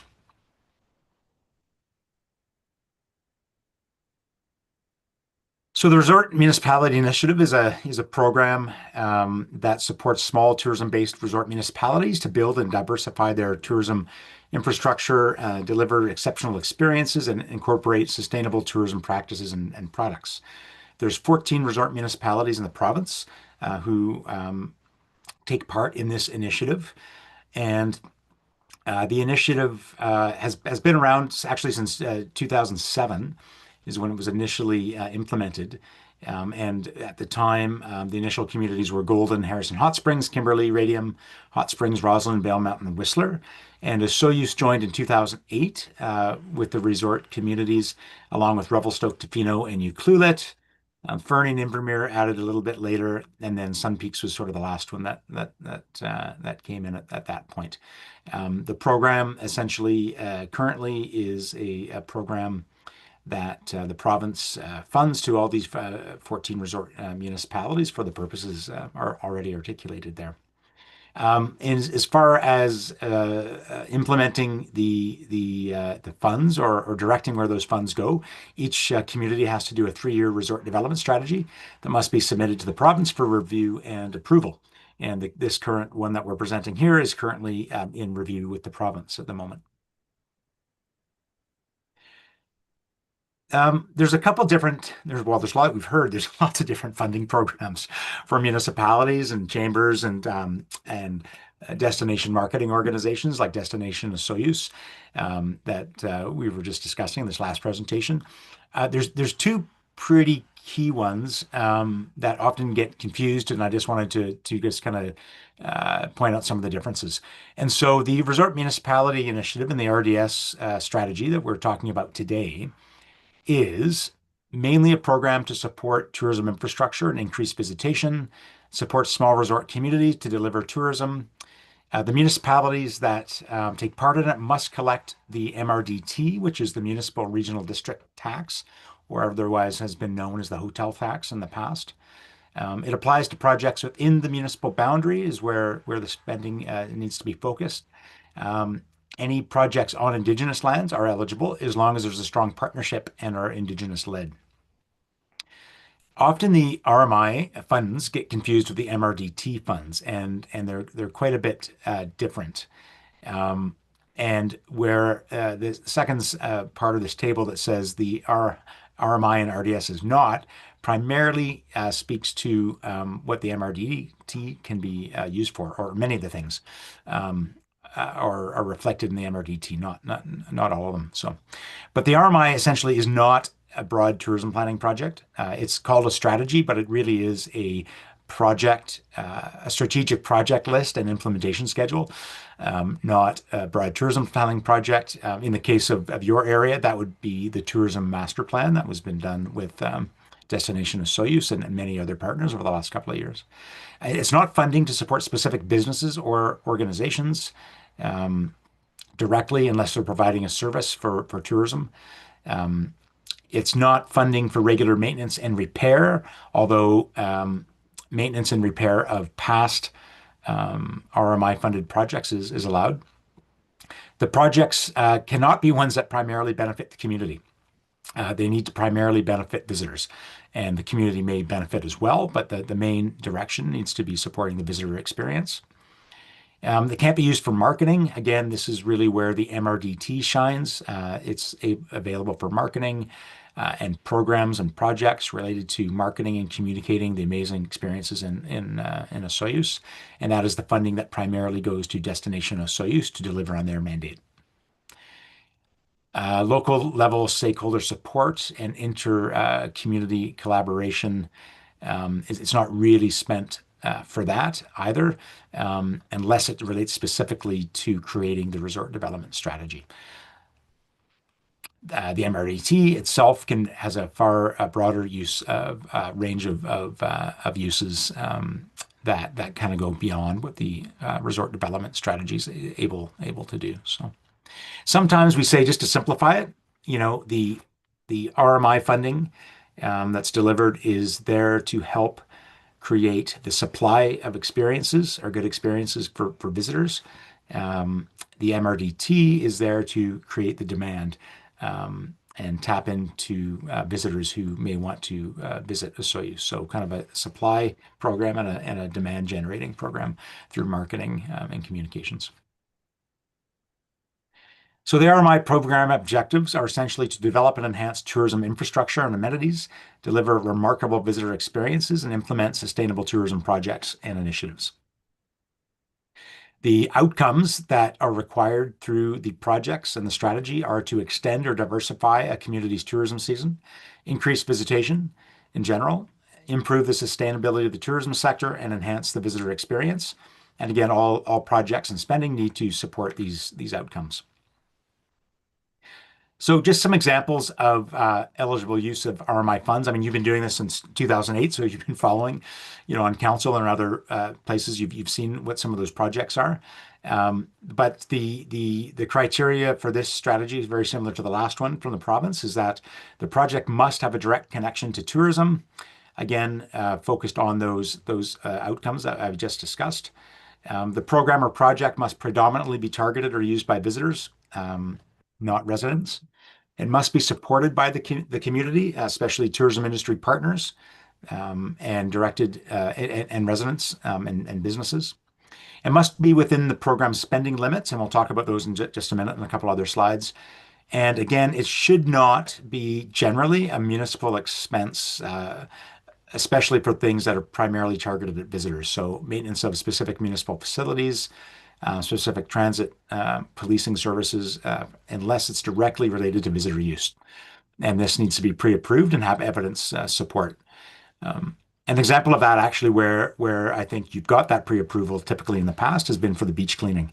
Is typically, cleaning and maintenance is something that, typically wouldn't be covered, but because of the importance of the beach, and those parks, that's typically been something that's been supported by the province. So creating a resort development strategy, just speaking specifically about spending, for that. So the funds that a community does receive, they have to spend a minimum of 70% of that funding over the 3 years. So the aggregated 3 years of funding, at a minimum, 70% of that has to be spent on infrastructure. These are kind of hard items, capital type projects. Up to 30%, or it can be spent on events, services, and programs over the 3 years. And then program administration, so whether that's creating the strategy or measuring the outcomes or participating in some of the planning forums with other communities, you can spend up to $20,000 a year on that. So those are kind of the spending criteria for it. In creating the RDS, the document must include a background, the vision and goals, some letters of support, identify linkages to other plans, a review or overview really of the projects, performance measurement plan, as well as a financial plan and implementation schedule for that. And that's what you would have seen as part of the document provided to you. Just a quick overview on the process we use for creating this. We put together a task force of folks who were many involved in creating the tourism master plan. We had members from the town of Osoyoos staff, Destination Osoyoos council member, representative from the Chamber of Commerce. We also had a couple of members from the Destination Osoyoos board who joined in as well. And we had we had about 3 different meetings. We had an overview meeting, just covering kind of the basics of what this is all about, and discussing what's been done in the past. We had 2 project planning meetings. And then from that point, a draft RDS was put together and submitted to those folks participating in those processes, made some updates to that. And that document is sitting with the province and you for review. The next step really ultimately is once that's all approved is a memorandum of understanding with the province that's signed off, essentially a contract for the 3-year implementation of that RDS. I just wanted to speak briefly to the tourism master plan because this was a really involved project over the last 2.5 years. That was developed for Osoyoos and the regional district of Okanagan-Similkameen and areas A and B especially. So it took kind of a regional approach looking at tourism. It was funded by Destination Osoyoos and supported by numerous organizations involved. I won't list them all. Their logos are kind of on that document, but really great participation from the region. The purpose of the plan is to provide a collective vision, strategic framework, and actions to support a resilient, responsible tourism system in Osoyoos and area for a 10-year period. The action scope and organizations delivering on some of those actions include Destination Osoyoos, the town of Osoyoos, Chamber of Commerce, Regional District of the Okanagan-Similkameen, and others. And it became a source of the vision and some of the actions to be considered as we were putting together the resort development strategy. I'll note that process had a significant amount of engagement with the tourism industry as well as residents as well. There was again the task force. There was a public open house focus group with some specific sectors such as agriculture. 515 people on the survey and 12 interviews. So if you haven't seen that, I encourage you all to read it. There's some really great collective planning going there, and was really the basis for some of that ETSI funding, I think, that you're just referring to with the agriculture tours. So I'll just highlight too, just through the survey from residents, these were some of the issues that were heard through that and interviews. And these are some of the ones that we are seeking to address with the resort development strategy where possible. Again, there are parameters on the spending. So balancing visitation, while also increasing economic activity, addressing any public nuisances or frustrations related to visitation, more year-round activities and events and support for arts and artists and culture to support that, enhanced food and beverage options, addressing contributions to climate change from tourism, limiting the impacts on sensitive land and water, dispersion of visitors around the community, dealing with pinch points such as traffic, improved collaboration amongst all the different tourism actors, and ensuring that tourism supports Indigenous reconciliation were some of the issues that wanted to address in that tourism master plan, and also what we tried to address in the RDS. So the RDS vision, it comes essentially directly from the tourism master plan, which is the tourism in Osoyoos and area contributes to meaningful benefits to the community, ensuring its long-term sustainability and resilience by supporting and promoting the region's diverse cultures, heritage, and unique ecology, and the entrepreneurial spirit. The priorities from that tourism master plan that really stick out for this particular strategy that we're looking at today include diversifying and resiliency in the product experiences. So that's part of looking at different experiences beyond what's already being offered. Destination sustainability and regeneration, so investing back in the resort, invest in the area, investments in destination infrastructure. Again, the ones that are enjoyed by visitors primarily, but also, can be ones enjoyed by residents. Collaboration, and really looking at throughout the destination around transportation and getting around. Priority 5, responsive marketing and resident engagement and support are really important ones as well. Less addressed specifically through the RDS, but through other initiatives that Destination Osoyoos rolls out annually. So from that vision and those priorities, there are 4 goals for the resort development strategy. One's focused around visitor amenities and developing amenities that promote world-class quality experiences and complement and enrich residents' quality of life. Visitor experience, so that's really around creating memorable experience through programs and services, promoting community values and unique landscapes and reflecting the culture of the region. Minimizing tourism and tourist impacts and increasing awareness of sustainable practices, and extending visitation into the spring and fall and winter. So maintaining that peak visitation and extending where possible into those shoulder seasons. So those are again the 4 goals directed by those other documents on what we'd like to achieve through this strategy in particular, and that this strategy will support. Just speaking to that, that visitation flow, this is just a table that we looked at, or a chart that we looked at a lot, just to reflect that. So recognizing that peak visitation kind of in that July-August period, and looking at how to push out that visitation and build it also into June and September and beyond through some of these projects or programs and services and events.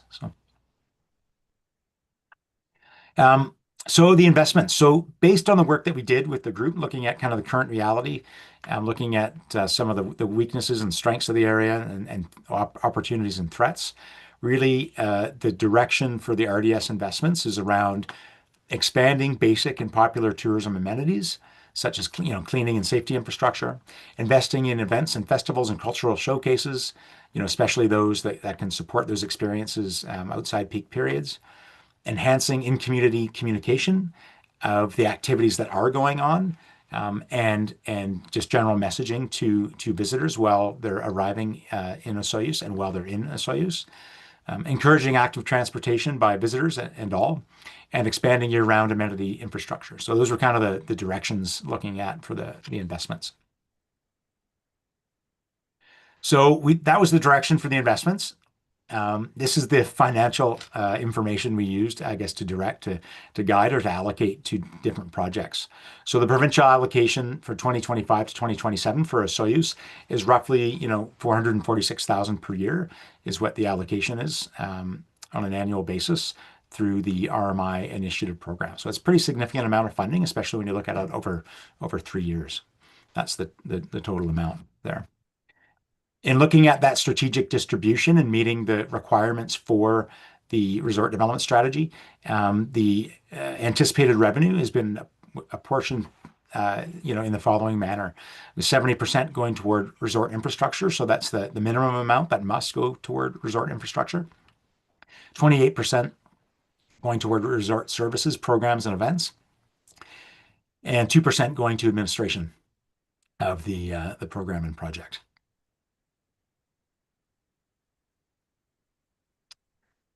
I'm about to get into the projects, but maybe just at this point, any questions so far with the purpose of the RMI program, or the kind of the strategic direction with this particular strategy for Osoyoos or the process?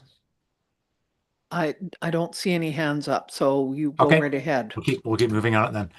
And I'll give some brief overviews of the projects here. I think there's more information in the report.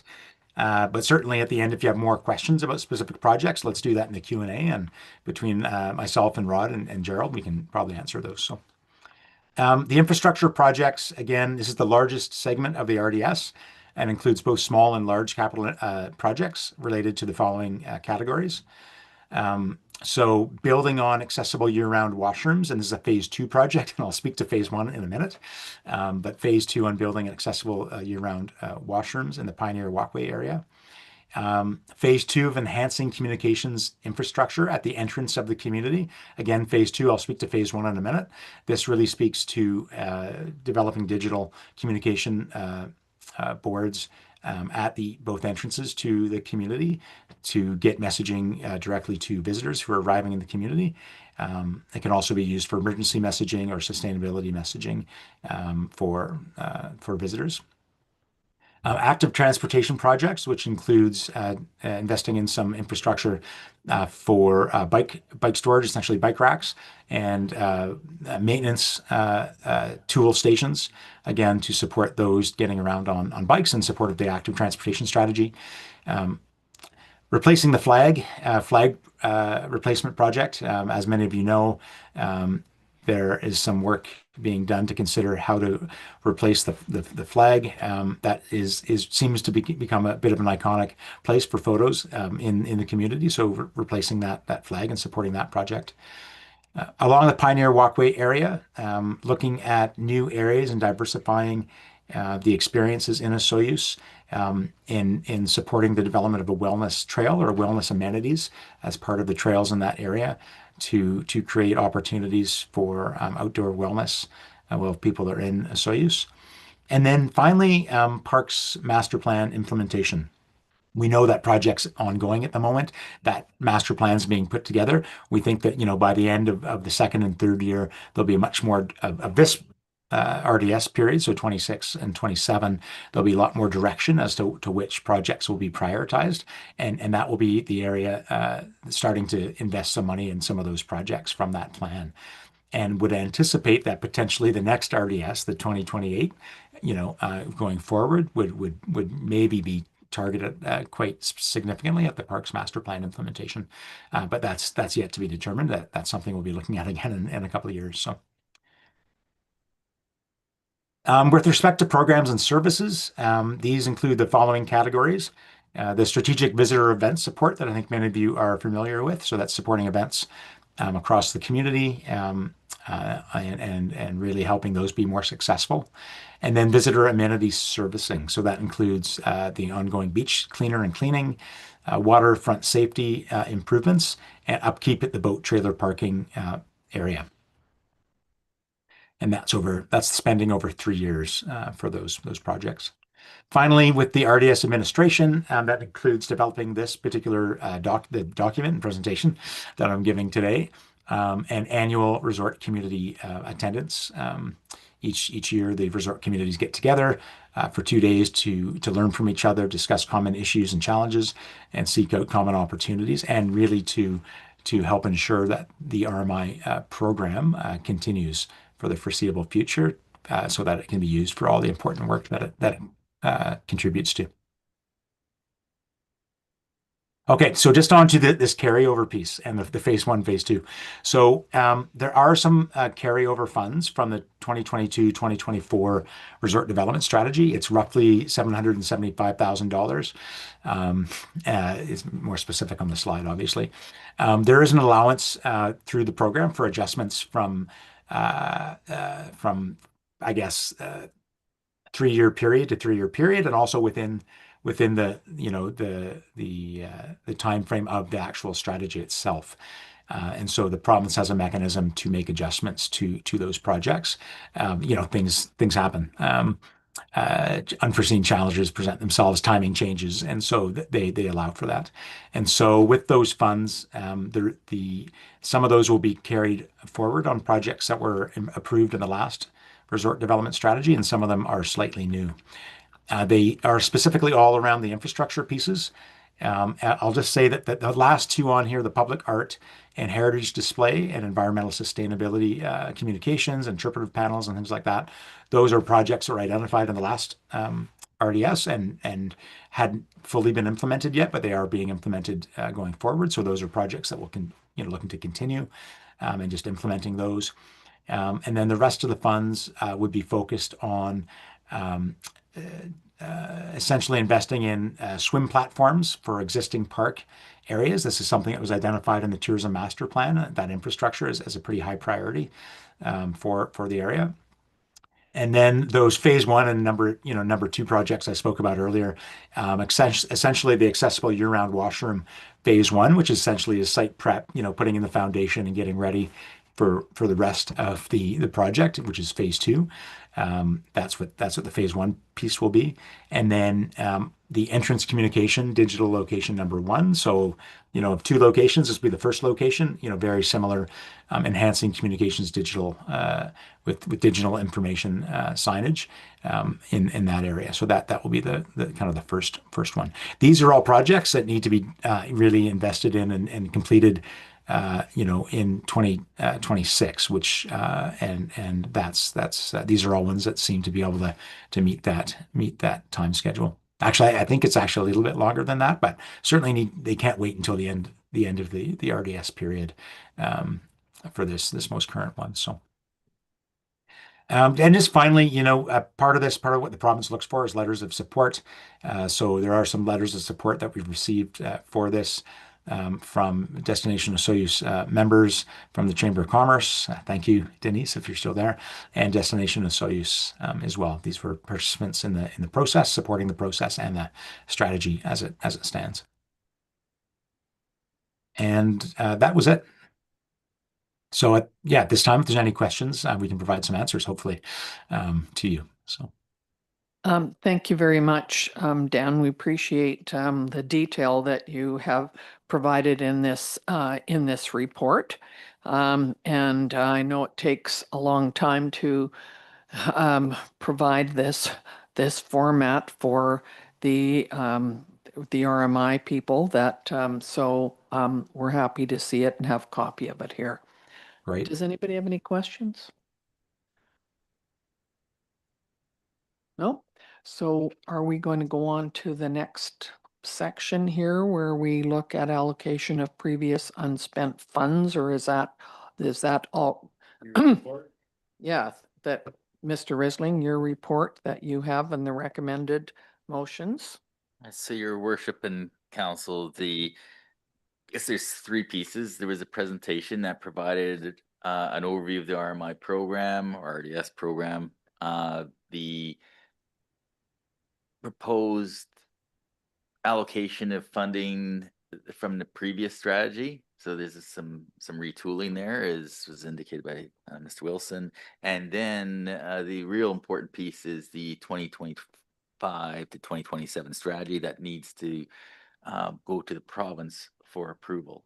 So there's 3 basic, I guess, pieces here. And so, yeah, I guess we can go through each one. This one, we need the strategy itself to be approved so that we can give it to the province for hopefully their approval. If they don't approve, it'll have to come back for amendments. And then clarity from council on the funding left over from the previous strategy, as far as the items that were identified in the report and in the presentation, whether you'd like administration to proceed with those. And yeah, so those are the pieces. Okay, so do we start with the first one, that the attached RDS report B strategy be approved by council and administration to submit? Do I understand that has to be done by the end of June? That's correct. So Councillor Potterica, you were on this committee. Would you like to move that? Yes, Your Worship, I'll move that. Thank you. Thank you. Is there a seconder to Councillor King? And do you want us to vote on that right now then? Okay. Can I just ask a Yeah, question? go ahead. Thank you, Madam Mayor. Are these the same funds? Like I'm a little lost. The funds that we had from a few years ago when we had the money for the dock going out in the lake? Is this kind of the same funds or is this different funds or whatever happened to that money? Well, I think we had to use some of that money, which we did, 85th Street Plaza, that type of thing, because we couldn't build the dock. So instead, what we've got is the swim platforms to take the place of that, because they couldn't figure out how to build the dock because of the water underneath and the depth of the water. Am I correct?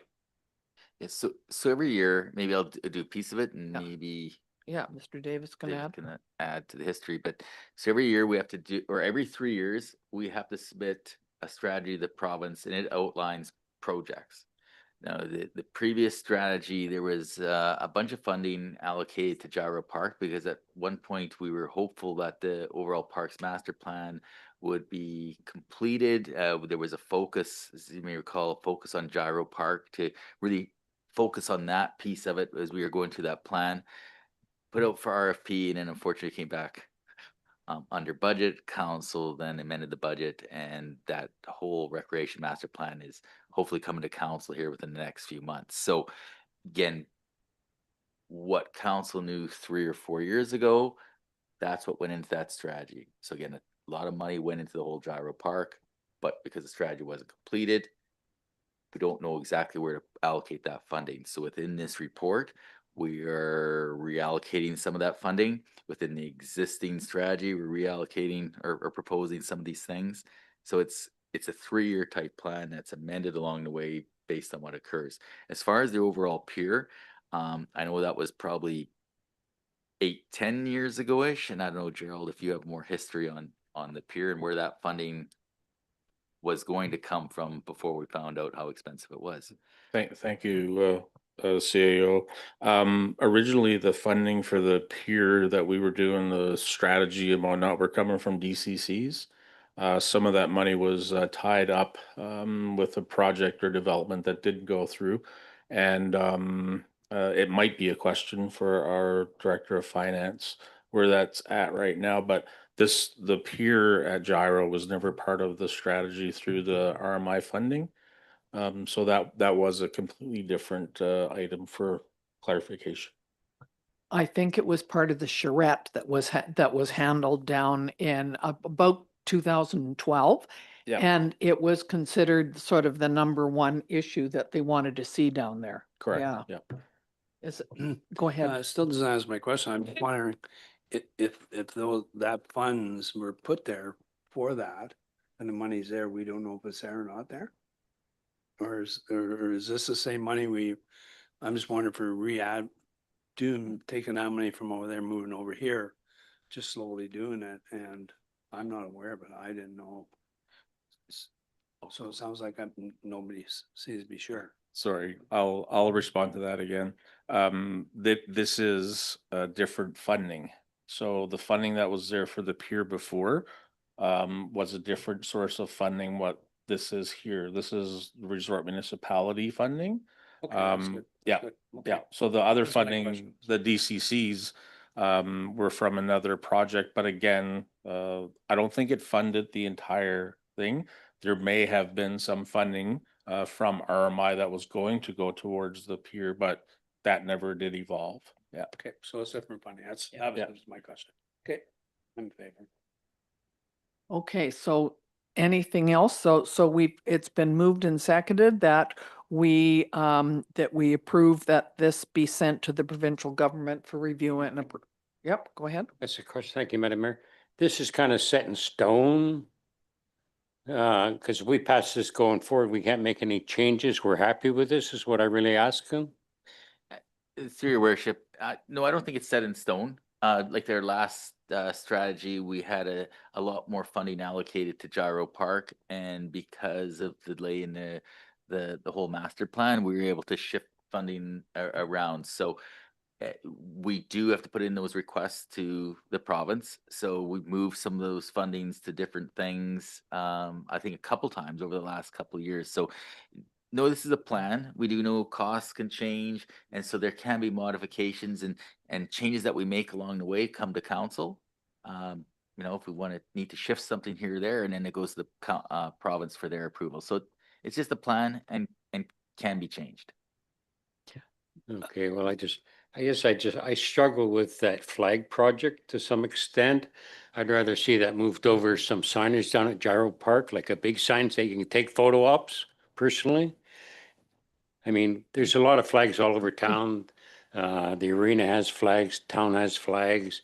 I just struggle with that one a little bit personally, because I think there's a bigger opportunity for the visitors to come and take photos, because Director Bennett a couple years ago identified like a big sign like they have down in Vancouver or Kelowna now. They got the big sign says Kelowna. Like it's good picture op. I think that's more valuable than this flag personally. And I don't know if we could change it now or make a recommendation down the road to change it. I just, as the gentleman's up on screen here, I don't know if that would be acceptable or not, or if we get any support for it. I don't know. So maybe I'll just make a couple Yeah. comments with regards to the flag project and what was there. And so as we were going through this consultation process, there was some political changes. The environment was changing, right, over the last few months. And so there was some dialogue even amongst council, about 2 months ago, and adding additional flags to our infrastructures, which is being done.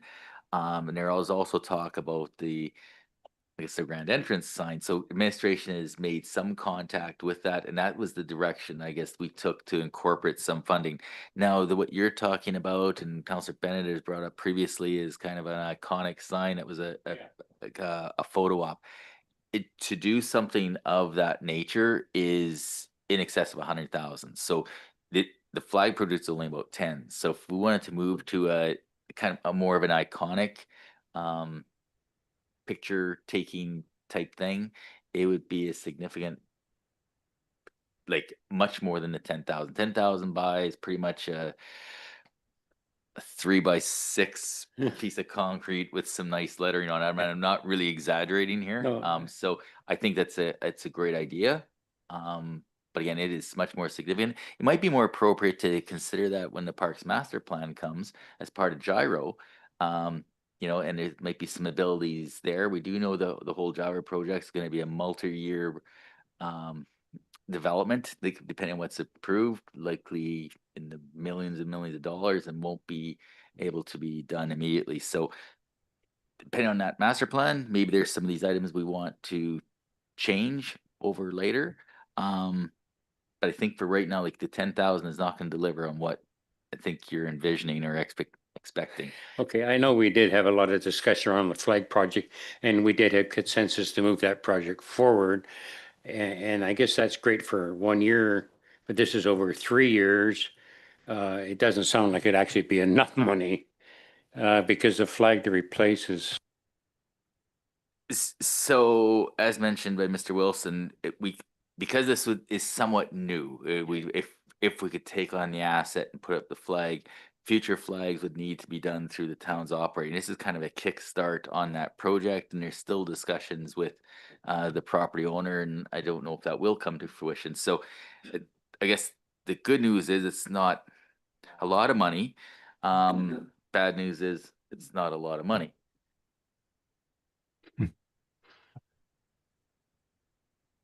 Seems to me that we should probably leave it on there. It may not, and it's not much. I wanted to ask though, the wellness trail.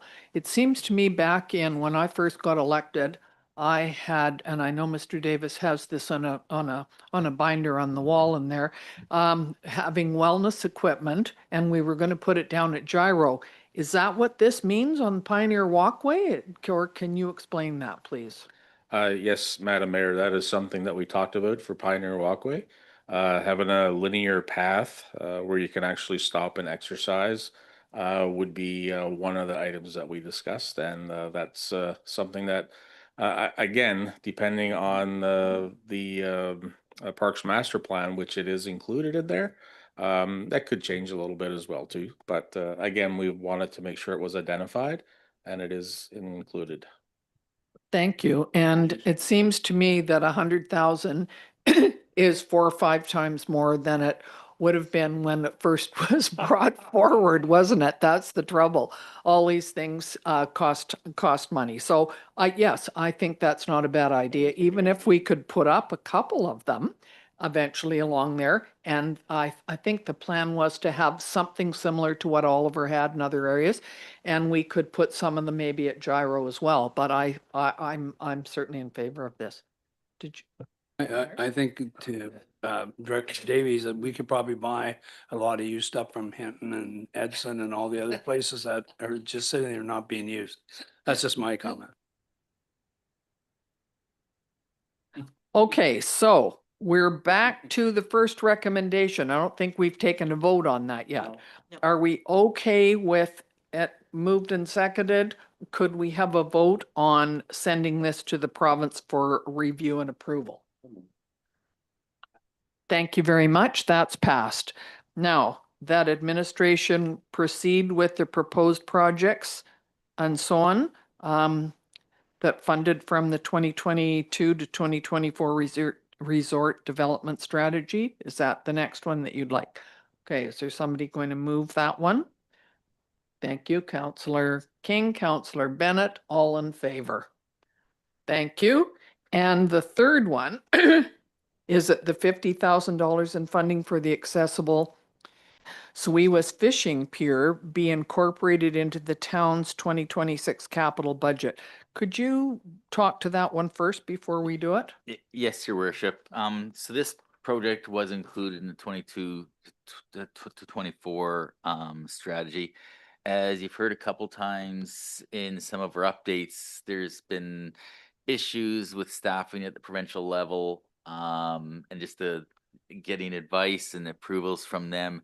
And so there's a real concern in keeping that project in the plan, because these plans have deadlines. Mhm. And so as far as the working group, which includes the Osoyoos Indian Band, they know council's committed to assisting in moving that project forward, but including it in a plan that has deadlines is not really working that well. And so what administration did with the funding that was allocated to that project is took it out of the plan, because there's deadlines in the plan, as recommending to council to actually incorporate it into the regular town's capital budget at our upcoming 2026 plan.